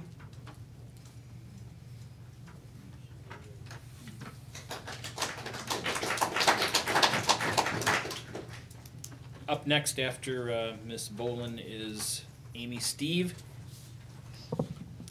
Hi, my name is Elaine Bolin, and I am a resident of Baraboo. I have 3 children in the Baraboo School District. I'm also an attorney in town, and I come to you tonight to speak basically because I have children in the school. I really have appreciated everything that you guys have done, the policies that currently the Baraboo School District has. My kids are getting a good education. They've been treated well thus far. But I guess what I want my children to know and what I want from the school district is that they are welcome and that this is a school where their viewpoints are welcome, that it's an open place where they can have discussions. So as a parent, I do support the policy and I do ask that it be passed. Also, as an attorney, I guess from that viewpoint, looking at a policy, especially when there's a divisive issue, any policy is going to help with that issue because the educators, the administrators know what is expected of them. The students know what is expected of them. Of course, there needs to be discussion. There needs to be education on the policy. I mean, when you guys adopted the new grading scale, I had no idea what was going on, so I had to educate myself on it and understand it. So I think this is one of those things where there needs to be discussion and there needs to be education. But I do think it's a good thing, and I think it will help our school district going forward. Thank you. Amy, Steve on next, followed by Elizabeth. And Elizabeth, I can't read your last name, but it starts with a B. I assume you know who you are. I just want to say thank you for allowing me the opportunity to speak. I am no longer a Baraboo resident, but I did work and live here for just under 10 years. I'm a physical therapist, and my undergraduate degree is in exercise science, so I do have some background in sports education and treating sports injuries. I've had military experience, and I've seen firsthand the differences between male and female soldiers. I'm also an associate member of the Christian Medical and Dental Association. I'm a mother and a concerned parent. My husband, Dale Steve, grew up in Baraboo, and all his siblings, there were 8 children in the family, they attended this school here. I just want to say that men and boys on average have more muscle mass, and they're faster than women and girls. If we look at what's the fastest mile, who can run the fastest mile? It's a man. If we look at pro football players, who has the power and the strength to do that? It's a man. I am not saying men are better than women, but when it comes to sports and activity, the force and the mass, there's a difference. In my undergraduate degree, they recommended separating the sexes for sports at age 8. And now in this policy, I know you guys thought about this policy. It looks like it's a reasonable policy. However, I think it's opening up a Pandora's box. What I wanted to say on some of the information that I got from Christian Medical Association, for some people that say, well, what if my child would be molested by someone? That is real. And I don't think as far as litigation, I know people here are talking about litigation. I think that's more from the side of people that are for it. However, I think you're opening up a can of worms. What if I had a 6 or 8-year-old girl and some 13-year-old boy molested her and because he perceived himself to be a girl? What are you going to say to those parents? What are you going to say to that girl that changed her entire life? I have a sister whose entire life was affected because she was sexually molested as a child, and that affected her in a negative way the rest of her life. And if you do that, you can't undo it. You can't say sorry. Sorry, I'm getting emotional here, but I feel very strongly about it. February 2013, the Massachusetts Commissioner of Education ordered the state's K-12 public schools to permit self-identified transgender boys and girls to use the opposite sex's locker rooms, bathrooms, and changing facilities. No doctor's note required. In smaller rural schools, a first-grade girl might have to shower or change clothes in the presence of a 13-year-old boy. Dr. Kenneth Zucker, a psychiatrist who heads the committee carrying out the revision for the American Psychiatric Diagnostic and Statistical Manual. I'm going to read that again. He's on the committee carrying out the revision for the American Psychiatric Association's Diagnostic and Statistical Manual. He says that they are not declassifying, and I'm sorry to offend people. I respect everyone in this room, but I agree with this opinion. He says that we are not declassifying transgenderism as a mental illness, merely proposing a change of name to gender dysphoria. Johns Hopkins former professor of psychiatry, Paul McHugh, calls mental therapy the answer, considers hormone therapy and gender reassignment surgery barbaric, and liken them to castrating choir boys to keep their high-pitched voices. Facts should be ahead of feelings. Biologically, a person that perceives himself to be transgender, if he's a male or female, their genes of every cell in their body is either XX or XY, whether they take the hormones or not.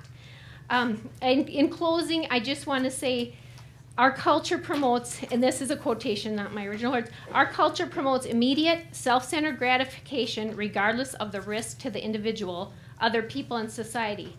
Children should not be given authority to make decisions because they want something. Adults should make decisions based on the best interest of the child. Interventions targeted to help children accept their God-given sexual identities can cure what has been identified as a disorder. The other thing I want to say is, we can have a policy that says we're accepting your transgenderism, not saying that, but basically saying you can participate in sports, it just has to be the sport of your gender. And I don't see that would be going against the federal things, and I don't think we should be intimidated by that because the school systems are supposed to be controlled by the locally elected officials. And I guess that's all I have to say. Thank you for your time.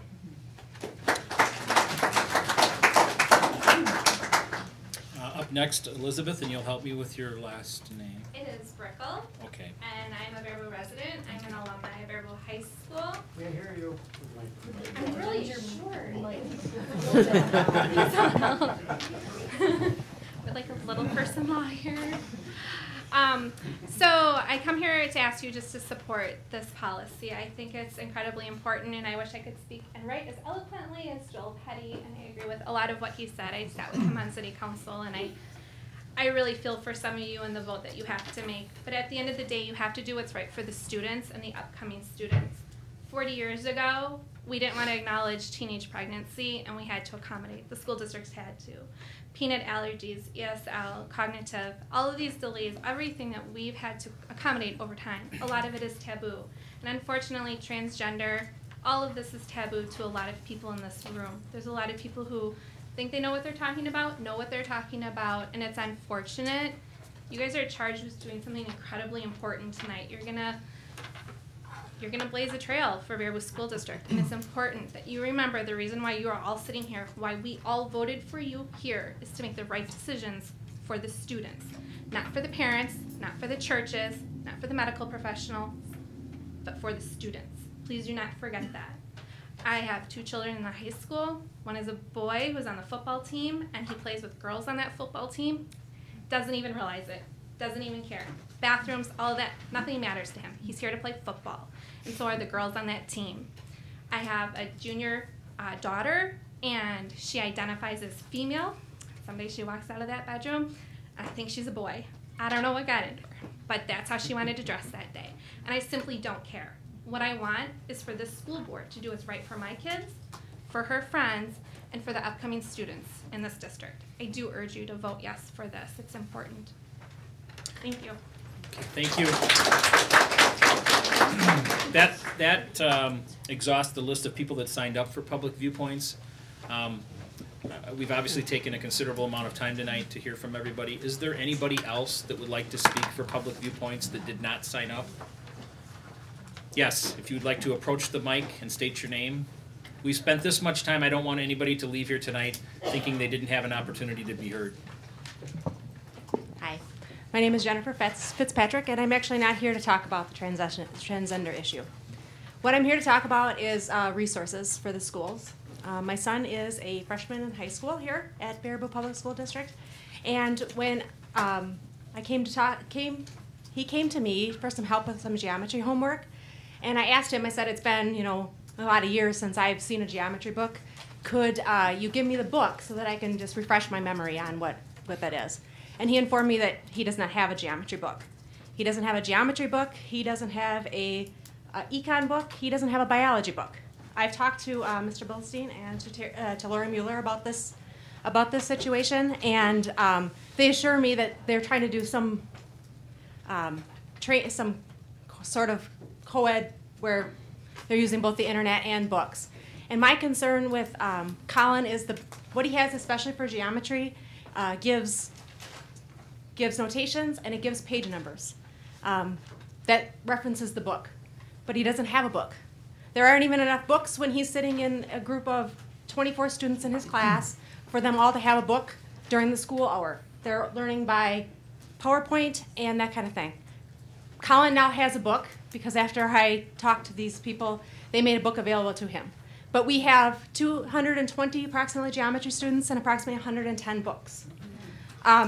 So all the students don't have access to that. They keep some in the library. They keep some in the classrooms. But for example, on a Friday evening, Colin wanted a book, and he went to see his geometry teacher who had already left for the day. He went to see his biology teacher who had also already left for the day, and he was not able to get either one of those books. I emailed Mr. Bilstein and Lori Mueller, and he offered to bring out a book to Colin on a Saturday, but I hardly see that as a qualified checkout plan to have our principal running books around to the entire district's children if they don't get a book. So what I'm here to talk to you about, and I recognize the fact that a lot of you aren't here for that, but I'm here to talk about the resources. And when I talked to his teacher first of all, and I was told that he told me that he had asked for the books and was told that there wasn't money in the budget to do so. I spoke to Ms. Mueller, who told me that he never did ask for books. I then spoke to the teacher again, who told me he did ask for books. One of the things I asked for from the administration was that they provide me with the last 5 years worth of how the students are doing, because as I understand, in Colin's case, he has a teacher who's been a long-time teacher. And what I wanted to know is they've gone to block scheduling, and they've gone to no books in the 5 years. I asked for a 5-year review of how the students are doing. I was told that that was not information they would provide me and it wasn't pertinent to the discussion. So what I'm here today to ask you is the kids need a lot of things. First and foremost, they need great teachers. Secondarily, they need resources. And I feel that the children are not getting everything they need. And that's what I'm here to talk about tonight. Thank you. Do we have any further public viewpoints? Can I go? Yes, approach the mic, please.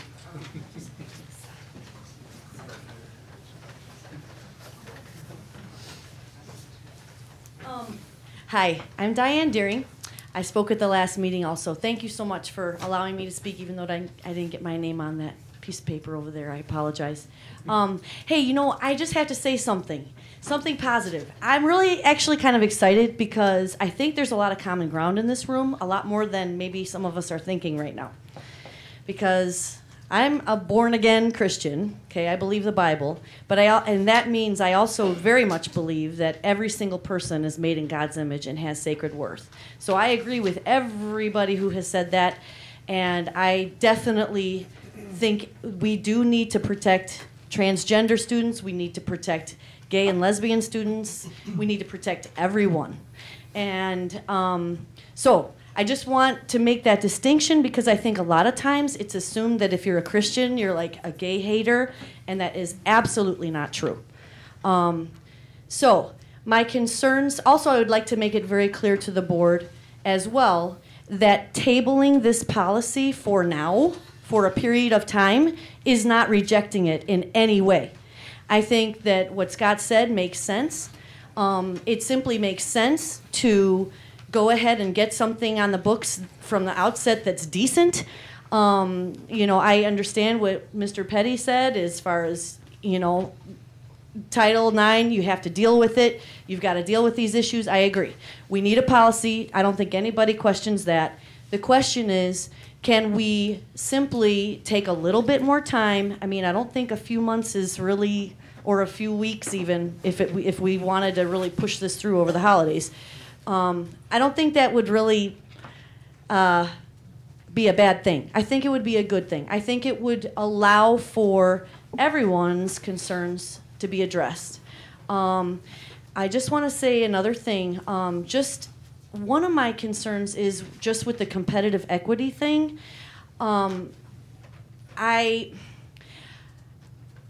Where's Dr. Aylesworth? Is she still here? Poor thing. She's so not feeling good. But anyway, I consider her a friend of mine, and I really appreciate everything she said because that was like a learning moment for me, for sure. Even though my husband's a doctor, I maybe should know all that stuff, but I didn't know that. But I would take issue with one thing, which is the difference in strength. Even, I think Dr. Ellsworth said that with the hormone therapy, there would be no difference in strength.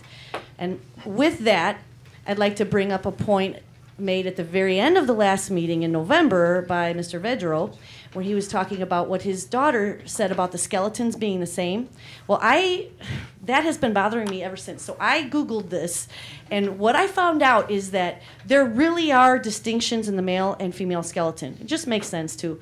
But I guess so what I'm saying is I am for a transgender student being able to participate. What I'm trying to think through is, let's just take the example of a male to female, and let's just take the example of the swim team because that's what my brain is right now. A male skeleton has broader shoulders. They have larger bones, and they do have heavier muscles and more muscle mass. And I know the hormones would affect the muscle mass, but I don't think you can change your skeletal structure. Now, maybe I'm wrong on that. But I guess what I'm saying is I just really would hope that all students, like I think, again, this is the common ground that I am sensing here, but all students need to be treated fairly, and that includes those who do identify with their gender at birth. So I just want to make sure that that competitive advantage thing does not come into play in a negative way on the athletic fields or pools or what have you. So I guess I just want to say thank you to each and every one of you, because I know that you all have been really working hard and dealing with all of us crazy people. But thank you so much, and I would ask for a little bit more time and the ability for some of the community members to have some input into what policy goes into place. I don't think anybody here is saying or is thinking that there wouldn't be a policy at all in place, because it has to be dealt with. It's just reality. This is where we live. This is 2014 on this planet right now. So thank you. Any other public viewpoints? Let me see a show of hands who would like to speak so we can get some idea how long we can go here. I've got 1, 2. Anybody else? We'll let these two go, and then we're good for the rest of the night, I hope. I promise to be very fast. My name is Christine Higgins, or Christy. Most of you probably know me as full disclosure. I used to be Hutchins. I'm Pastor Dave Hutchins' daughter. Yep. I'm a Higgins now, but as he mentioned, all 3 of his children, I have a brother and a sister. They did not grow up entirely in Baraboo, but from elementary school on. I went to East Elementary School and Baraboo Middle School and Baraboo High School. My husband moved here his freshman year of high school.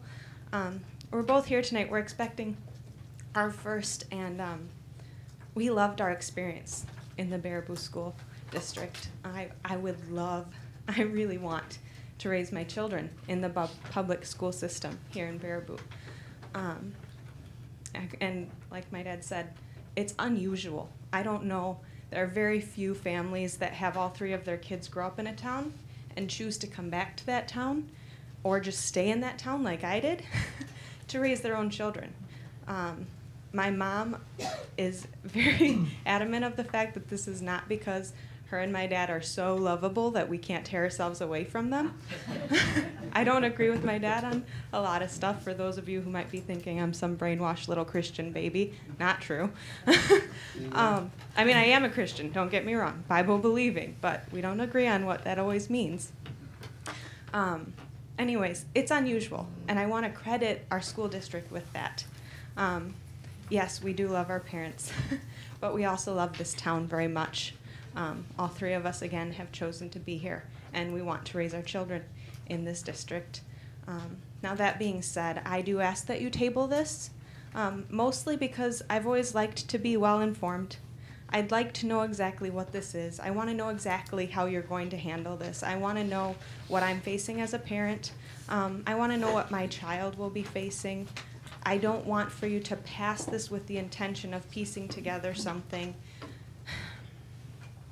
as it arises, because my child might be in the middle of that. And I'm not saying that you're going to make bad decisions. I actually have every reason to think you'll make good decisions as you're making these. I just want for you to make them before you pass something. I'd like for you to decide what you're going to do, communicate that to us as a community, and then enact that. I just feel very uncomfortable not knowing. So I ask that you table it, make some decisions, make some clarifications, let us know what you're doing exactly, how you're going to handle these things, and then decide. And I do ask that you make a decision. I don't want it tabled forever either. Thank you very much.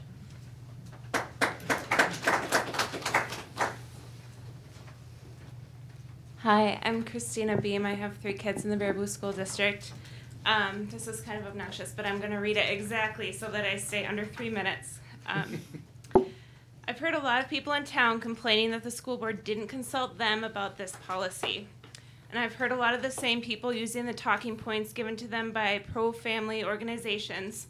Talking points like, it's not that we disapprove of transgender students, it's just that we need to make sure the policy is right. We need to make sure the facilities can accommodate them. We need to slow down. We need to think this through. But here's the thing. The transgender policy the WIA provides states that, quote, member schools shall ensure that all students have access and opportunities to participate in athletics without discrimination based on disability, race, creed, color, gender, sexual orientation, gender identity, gender expression, religion, age, national origin, or ancestry. I didn't hear any of you saying that you should have been asked whether or not black students can share locker rooms with white students, because you know that even to ask that question is wrong. But lots of people in local school districts were saying, slow down, let's think this through. And what about the facilities before the Brown versus Board of Education decision to integrate our schools? I don't hear any of you saying that you should have been given the chance to stop female students from playing sports, because you know that's wrong. But lots of people in local school districts were saying, slow down, let's think this through, and what about the facilities before Title IX said that we can't exclude athletes based on gender. And I don't hear any of you saying that you should have been asked about whether or not students with disabilities can be included, because you know that's wrong. But lots of people in local school districts were saying, again, slow down, let's think this through. And what about the facilities? Before the Americans with Disabilities Act said that we have to make every effort to include students with disabilities. It's the same policy, it's the same principle. Our school board, in not asking you which students you think have the right to participate in team sports and which ones don't, did the right thing. They did exactly what we voted them in to do. They did what the WIAA expects of them and expects of our community. They didn't cherry pick their policies to include some students and exclude others. They didn't make up flimsy excuses about how difficult it will be to make a level playing field when our history with bringing students from other minority groups into the fold has proven that false. They did the right thing by our kids, and I hope they continue to do the right thing by voting for this policy tonight. Thanks.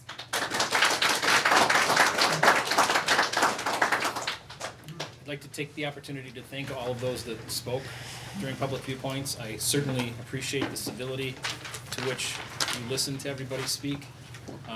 I must admit, coming into tonight, I didn't know that that was going to happen, and I certainly appreciate everybody's understanding and listening to those that were speaking and being respectful of differences of opinion that will continue throughout the evening tonight.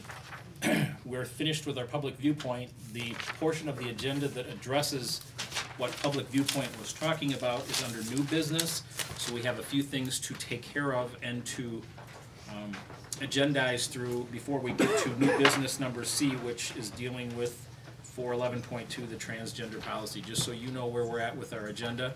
That having been said, I'd like to transition to what's always been a highlight of our evening, and that is to do our recognition with the Jack Young Middle School Educational Assistants.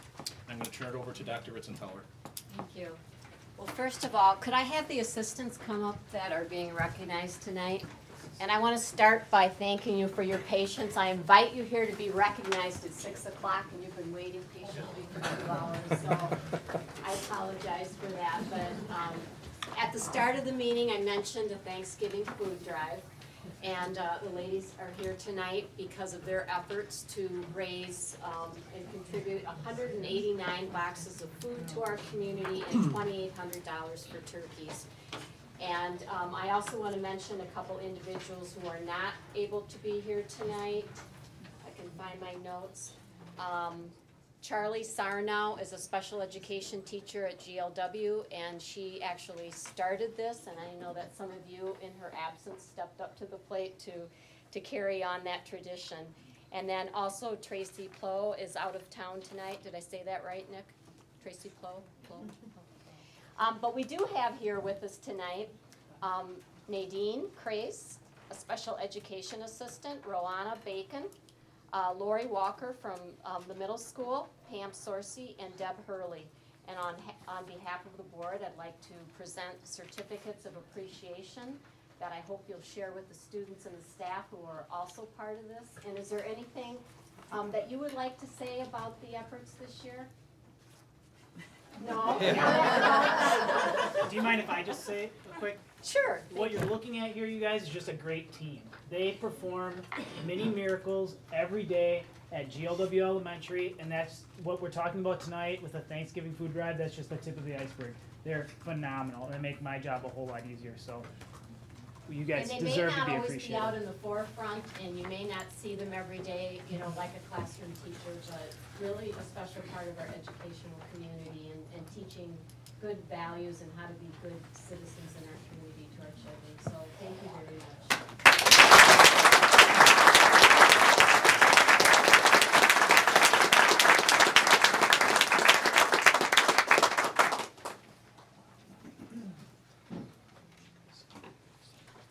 Next on our agenda under reports is the summary of the audited district funds. For a brief summary, I will turn to Mr. Prefer. In your packet, you just have summary of audited district funds, as Kevin stated. We will be going through the full audit in January with the finance committee, so. Line by line. So line by line. This is just informational at this point. Let me know if you have questions. Okay. Next on the agenda, again, always a highlight of our evening, continuous school improvement, and we have with us tonight from the high school physics, Brian Kirzek, and Brian can introduce the students that he has with him tonight. Well, actually, it's the one-man show today. Solo today, and they're all busy with work and other things. Okay.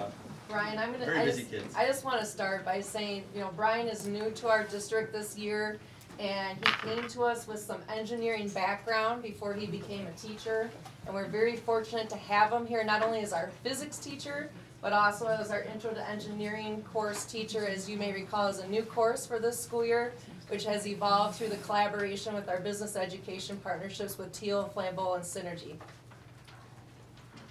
And because he's giving them too much homework, they're not able to make it here. Correct. Something like that. So I just have a brief presentation about the course. It shouldn't take more than like 45 minutes. Thank you. So first thing I want to talk about is like what's the purpose of the course? And of course, the students are the purpose. And what are the goals for the students? Just want to get them all up there. So this is a list I kind of came up with. What should we look for an engineering course for the students? Well, of course, we want to have critical and creative thinking, some innovation in there. That's important. We got to do that. We have to learn from setbacks and have perseverance. Engineering is all about the process of giving things a shot, trying it again, just repeated effort, building on what you know, and we learn the most from our failures and our setbacks. We need to make sure we have the opportunity to fail and fail in a safe environment so we can learn how to improve ourselves. Of course, we need to collaborate with team members. Everything is project-based. Students are all working together in teams with common goals, just as they would in an engineering environment. We want to use mathematical skills. Man, this is something a lot of the kids don't want to do. Apply math. Nobody likes math. Well, not nobody. I like math. A lot of people don't like math. So it's tough to get them to do that. But it's important. We can recognize the value of using the math to back up what we're doing in engineering to actually make something work. We do a lot of cost-benefit analysis. We actually have the students determine the cost of their projects. We have some kits. I've got an example of a project here. So thanks to some community support, we got some funding to buy a bunch of equipment. These are some VEX robotics kits. So it's some sheet metal with assorted holes and lots of hardware to build different things. So the students can build a variety of different things depending on what the project specs are. We'll talk about this in a minute again.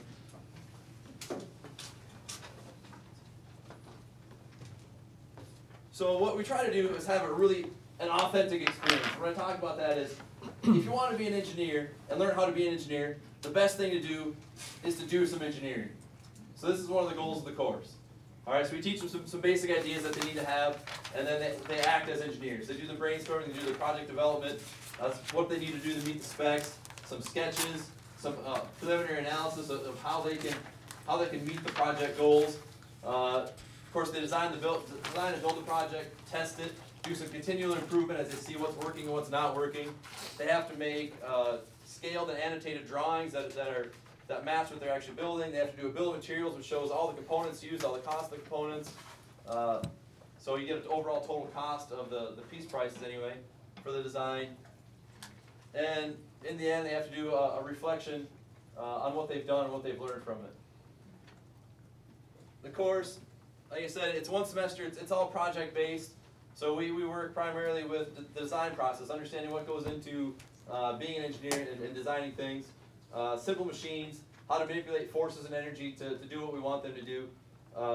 Gears, basic electric circuits, which is what we're working on now.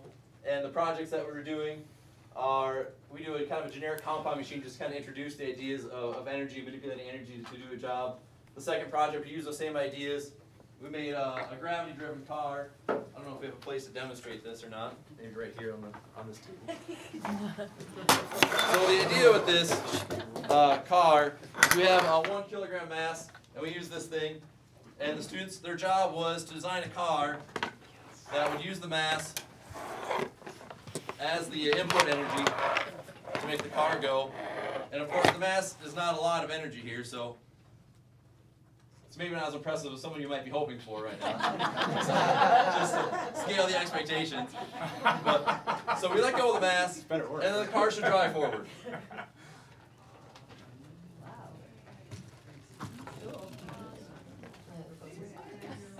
So this is what they finished working on now. And the next step is, instead of having the mass to drive this thing and only be able to go a few meters, we're going to hook up some electric motors using what we know from basic circuits, using some gears to see.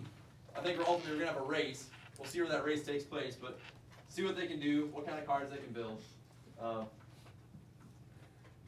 That's probably about all I have to say about the course, I guess.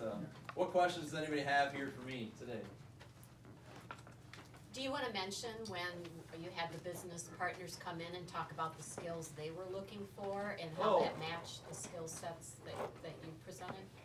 Sure, yeah. So we made a list. So one thing I did, we had some business partners come in, and we made a list of what they were looking for the goals for their students, or what they would want kids coming out of high school to have to be effective employees in the school, or in their businesses.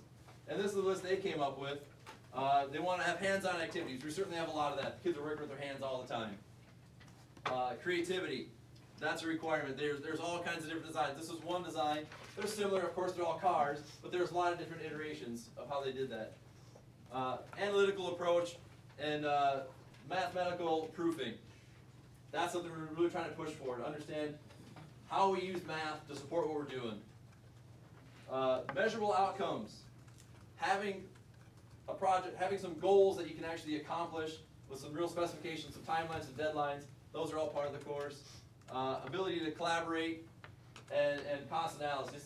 These are all things that the business partner said they're looking for, and these are all things I'm trying to target in the course. So it was a pretty good alignment, I thought, from what they were saying to what we're trying to accomplish. And of course, it's the first year through, we're still trying to feel things out. It'll get better over time as we work these things out, but it's gone pretty well so far. It could be better. but it's been a pretty good first run, I think, at the course. Well, Brian, I want to thank you for the work that you're doing, and obviously tonight you did a 45-minute presentation in about 5 minutes. But one of the things that we're doing in our strategic plan, and one of the key areas that we're working at, is our strategic partnerships. This is going to play right into a lot of the things that we want to do, not especially in our classroom, but particularly with our strategic partners. And so I wanted to just thank you and applaud you for all the work and the work of your students. And maybe at some point I'd like to maybe visit your classroom and learn more about what you're doing there. Yeah, we could definitely bring you guys in to see maybe when the next project is done, we can take a look at it. That would be wonderful. Thank you. How many students are you teaching? There's 20 in the course right now, and we could probably fit about, with the equipment we have, about 24 is probably about the max that we can handle for one semester, unless we really get more equipment. Maybe the board should take them on in a car race, huh?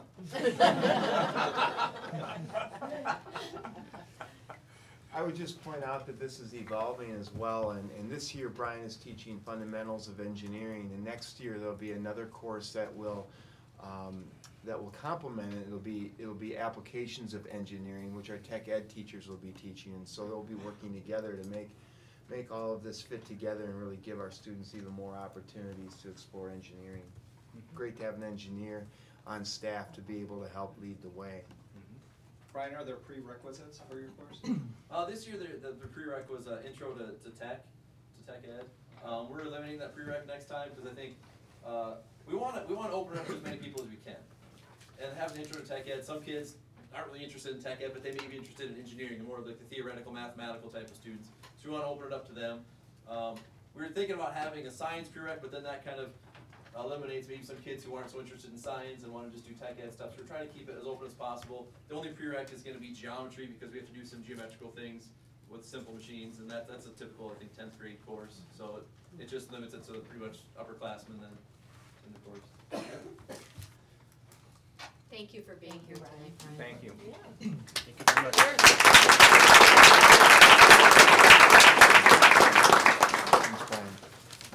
Brings us to agenda personnel recommendations. I am unaware of any approval of resignations for tonight. I am unaware of any additions to the resignations, I should say. Brings us to B, which is the approval of retirements. We have 3 retirements to act upon tonight. Are any of these 3 here? I don't believe so. I would entertain a motion for the approval of the acceptance of the retirements of Dave Helwig from the Baraboo High School Math Department, 39 plus years, and it always makes me feel extremely old when teachers retire that were here when I went to school. Gina Ardelt from the Elementary Special Education Department, 25 years, and Paul Kuyak from the Jack Young Middle School Social Studies Department, 34 years. An appreciation to all 3 of them. And I'll second that with honor too. Having a motion by Mr. McNevin, seconded by Mr. Meering. Any further discussion? Hearing none, those in favor please signify by saying aye. Aye. Those opposed? Motion carried.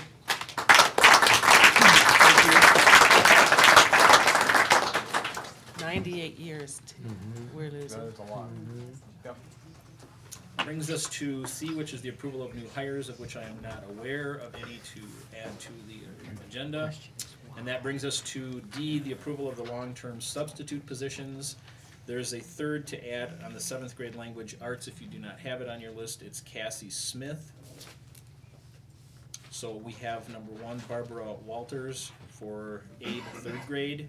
These are long-term sub positions. Mark Patton for the high school English department, and 7th grade language arts, Cassie Smith. Move to approve all 3.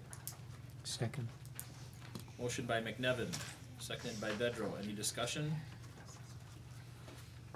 Hearing none, those in favor please signify by saying aye.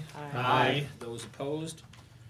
Motion carried. Brings us to the approval of postings, and I think it goes without saying that the 3 retirements that were approved under B would approve postings under E, in addition to the Baraboo High School Tech Ed teacher for 2015-16.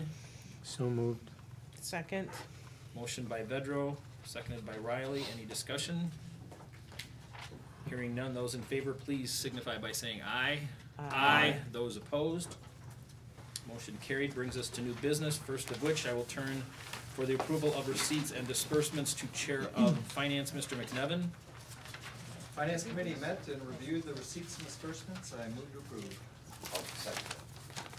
Motion by McNevin, seconded by Cummings, for the approval of the receipts and disbursements. Any discussion?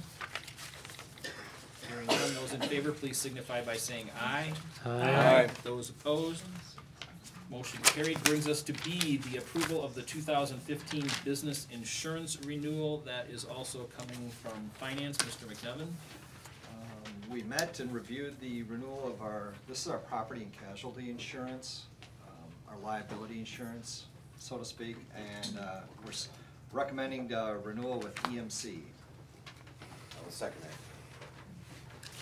Motion by McNevin, seconded by Cummings, for the renewal of the policy for business insurance with EMC. Any discussion? Hearing none, those in favor, please signify by saying aye. Aye. Those opposed? Motion carried. Brings us to C, Board Policy, second reading, 411.2, transgender policy. I would respectfully ask that Chair of Policy, Mr. Meering, read the policy for its second reading. Okay, and I'll make that as part of my motion too. Understood? Okay. I move to approve the second reading of the transgender student participation in co-curricular policy 411.2. The school district of Baraboo is committed to the principle that transgender students have opportunities to participate in Wisconsin Interscholastic Athletic Association, WIAA, sponsored athletics. The district shall ensure that all students have access and opportunities to participate in athletics without discrimination based on disability, race, creed, color, gender, sexual orientation, gender identity, gender expression, religion, age, national origin, or ancestry. Policies governing sports participation for transgender students shall be formed by sound medical knowledge and scientific validity. The medical privacy of transgender students should be preserved.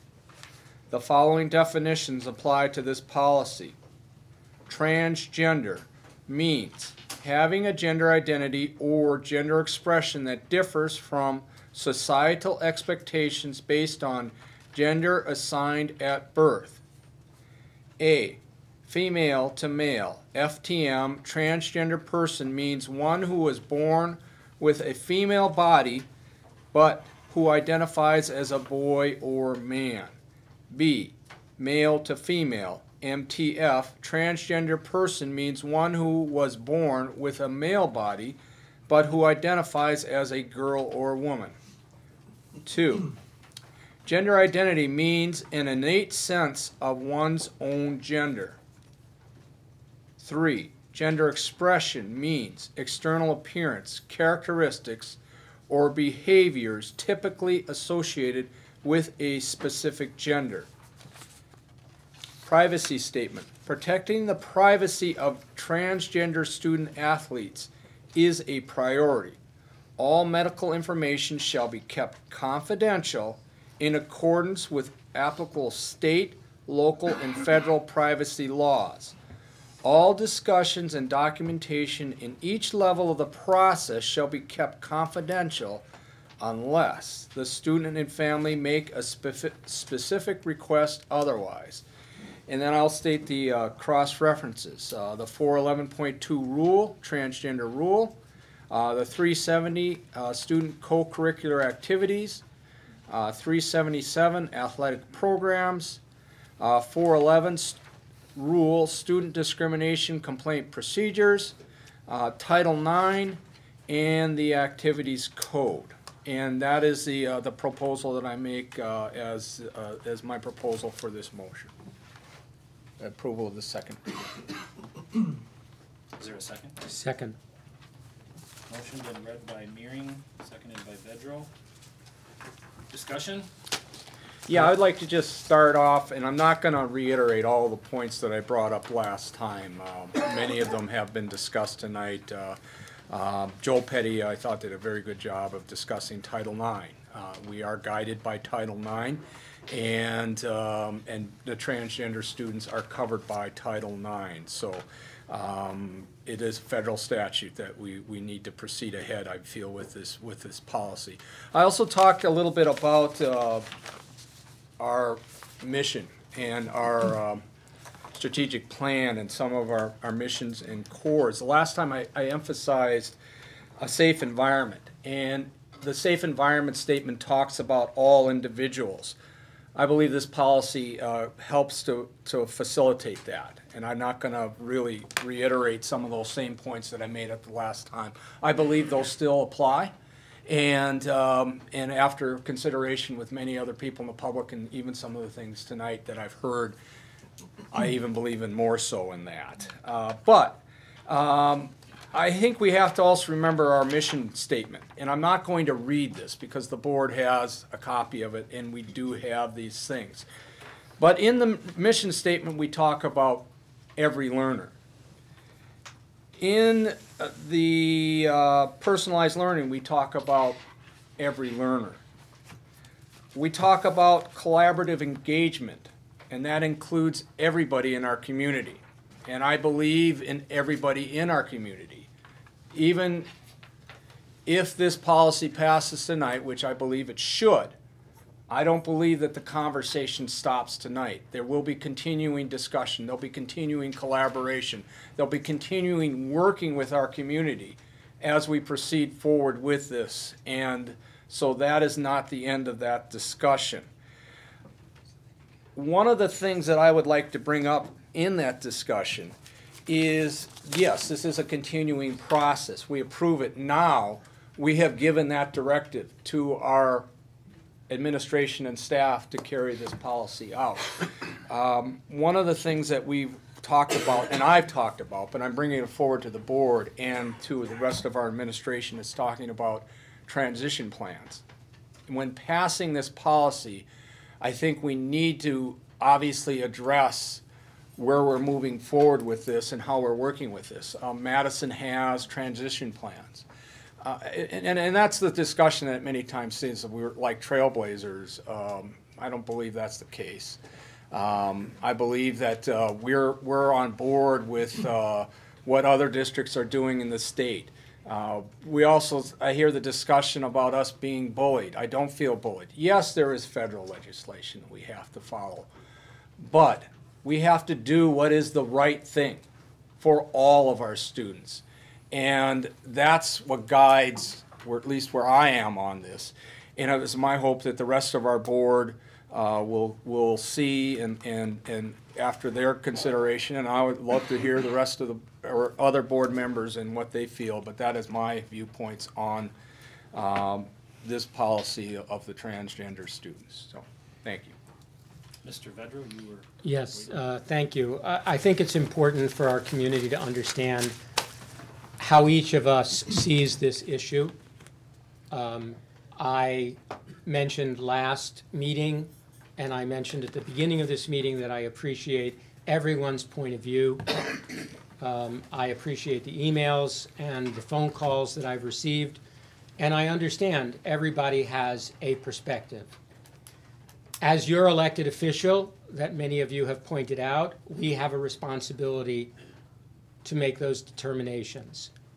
And you have the right to know what we base those determinations on. I base this determination on three things. I base it first and foremost on principles. Secondly, I base it on precedent. And third, as has been spoken in this meeting, we base it on pragmatism. We must make those determinations. Principles. We as a nation have always stood forward to protect the rights of those at the edges. It takes us a long time to get there, as Christina Bream reminded us. Not so long ago, biracial marriages were against the law. Not so long ago, lesbian and homosexual relationships were against the law. So the same with transgender identity relations. In terms of what this metaphor of these skeletons that my 12-year-old daughter pointed out to me, it is a metaphor of a 12-year-old saying, Dad, I don't see anybody as black or white or green or orange or male or female or transgender or any of those things. And here is a metaphor that says that. I see them as what is inside of them. The devil is in the details, and the devil divides us by focusing on the details instead of the large principles that unify us. And I believe that this decision is a decision that calls upon me and calls upon us to focus on the large principles that unify us and not the small details that can be blown out of proportion that can separate us. I am in favor of this, as I have been in favor of every inclusive principle that I and my parents fought for, fighting against fascism and Nazism that was based on a super race of Aryans, and everybody else went to the gas chambers. Thank you. Any other board members wish to comment? Mr. Cummings? Yes, talked to and got emails from well over 50 people from all over the United States on this one, and it's pretty interesting. Basically, we're going to talk to everybody and mention that this is anti-discrimination policy. It's an updated one. It's not new, it's just updated. And just about everybody agreed. I believe there's only one person said they didn't like the policy because it's anti-discrimination. Most of the people read something else into it. The problem is not the anti-discrimination policy itself. What people worry about is its implementation. What's going to go in there? What is going to this scenario look like in a shower room, or what's going to go happen here in away games or what have you? Them are the details. Them are not filled out yet. But basically, everybody that I talk to agrees discrimination is a taboo. It's not to happen. Now, I'm for it. I'm going to vote for it. But, like several of you out there, I would like to see it extended out, not very long, so people could have more of an informational meeting like we did tonight. Tonight, everybody got a little bit different views, and I'll bet you a lot of people weren't even thinking before you got down here tonight. There's people out there that haven't had a chance to go over and hash things over. I'm not to the extreme like Scott is there, trying to make it 3 months down the line, put it on a referendum or what have you. This is school business here, but it's nice to keep the people informed. I really appreciate all the work Doug and his committee have done on this. I mean, that's a tough job. And the policies rotate through every, 3-4 years, and they get updated. I mean, there's no special thing about this. This is just a normal policy update. So Doug, I know what you have for a motion here and stuff, but I will have to vote against you on that one. Not because I don't like the policy, only because I'd like to have it postponed for several meetings where people could get their information and questions answered and stuff. Any other board members' comments? Yeah, I'd like to thank everybody for coming tonight, for the emails and phone calls over the past few weeks, for the comments of my fellow board members. This has been something that takes a lot of emotion, but I do agree with Mr. Petty that we have a job to do. I agree with Christina Beam and many of the students who spoke tonight. We need to do the right thing, and as far and to all of the parents, this policy is meant to protect, include, and support all kids. All kids. That means your kids. That means my kid. It means whatever expression that child might be facing in his or her life. And as far as making a solid plan to deal with the issues, I appreciate Doug saying that we will carry on this dialogue over time. But we're not talking about many kids, very, very few kids. And we're not talking about the same issue that each child is going to have, or that each sport is, every time this comes up, it's going to be a particular situation that hasn't been faced before. If we start trying to plug people into categories, then we're back where we started. I appreciated Dr. Aylesworth expressing that all of these kids, or all of these people are at different places on the spectrum. They're at different places physically and emotionally and psychologically. And so when we face an issue, a question, a request, we're going to have to look at each and every situation as it stands in the context that it arises.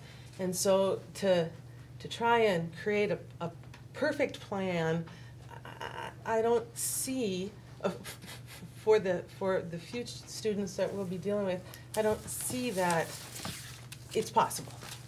So I will support this because I believe that it's the right thing to do, that there's a compelling reason to do it now, to deal with the kids who are out there waiting for our support and inclusion. Any other board members? I mean, I have some comments I'd share, but I don't want to. If somebody else would like to go first. Go ahead.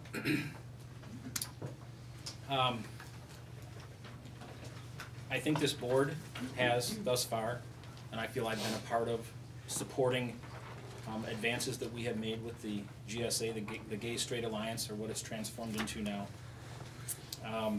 I heard the appeal from our activities director for clarification. I'm certain that this policy would provide some clarification for our activities director and our athletics department. I've heard and I applaud and I appreciate Emily Arenzi's efforts within this building. I had a conversation with her today. Originally, when this policy came before the board, I thought it was advantageous for the board to be proactive rather than wait for a situation that calls upon us to act, to be proactive and deal with it ahead of time. And it certainly falls under the umbrella of inclusiveness. However, over the course of the last 3 weeks, I have talked to and been talked to by a number of people. Most people respectful. There was a lady that called from up north that I hung up on, and then she called back to ask if I had hung up on her. And I told her I did. I said, if you call back the third time, I will hang up again. Most people are very passionate, as was presented tonight. The discussion tonight to me was very thought-provoking. I have gained new respect for other points of view that I may not have taken into consideration in the past. To me, the difficulty with this policy, to me, is the divisiveness that it creates. And I just made a quick list of divisive issues. Some people may think they're divisive, some people may think they're not. They are nonetheless thought-provoking. Certainly one that comes to the forefront and has been talked about in this room many times is Act 10 and our governor, Governor Walker. Obamacare, same-sex marriage, assisted suicide. These are all issues that divide the community, divide the country.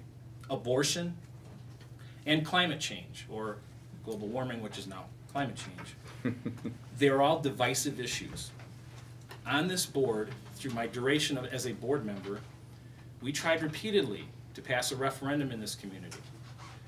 We set out on a path 20-plus months ago to recreate and to create trust within the community for the hopes that we would pass a referendum, a well-defined referendum, one that we put the board, the administrative team, community members, put a lot of effort in promoting, articulating, explaining, and quite frankly, selling to the community. It took a lot of effort to recreate that trust. And I fear, and I'm only speaking for one board member myself, I fear that, as was mentioned by some of the commentators tonight in Public Viewpoint, we are driving a wedge back, a divisive wedge back in our community. I heard from people that I have known for many, many years that I have a lot of respect for. And you know, the funny thing is, an equal number were on one side of the topic, and an equal number were on the other side. They're all smart individuals, much smarter than me, and they come to a different conclusion. And this policy, according to my interpretation, is not something that's required. I think that is something that certainly will come to play in the near future. I would hope that if the board passes it by majority, I will support the board's decision. I think that goes without saying. But to me, there are too many unanswered questions, some of which were presented tonight, some of which have been presented in the past. And I don't see a need to rush into this. I would like to step back and see what is the rest of the Badger North doing. This is something that's going to be very difficult for me, in my opinion, for us to do unilaterally. I think it's important to find out what other school districts that we compete with and against, what are they doing? Bottom line is that, you know, when it comes to the vote, I'm going to vote against this. I respect everybody that spoke tonight. I respect everybody that's sitting at this table. It's been a very anguishing subject for me. And I need to, when I go home tonight, be confident that I made the vote that I was most confident in making, and that is I will oppose the policy at this time. Sean? I'm voting no. You want to expand as to why? No, you said it pretty good. Well, I thought it was a good idea 6 years ago to run for the board.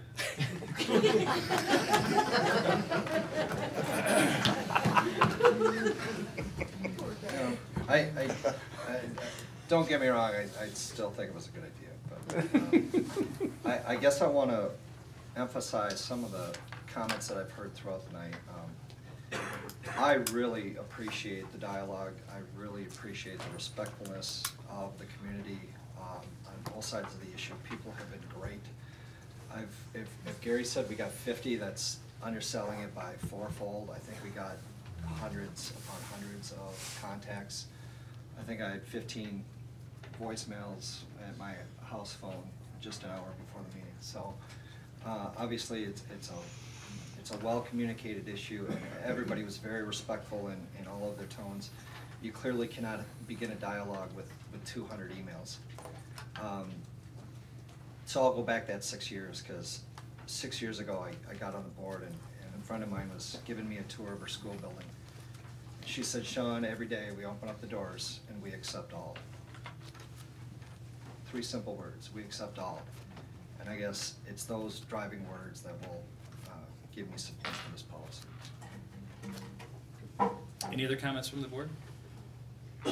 What I'd like to do is ask the board recorder to call the roll, and if you're in favor of the motion for the second reading as presented, signify as your name is called from the roll in the positive, whether it be yay or yes. I think we can discern the difference between that and no.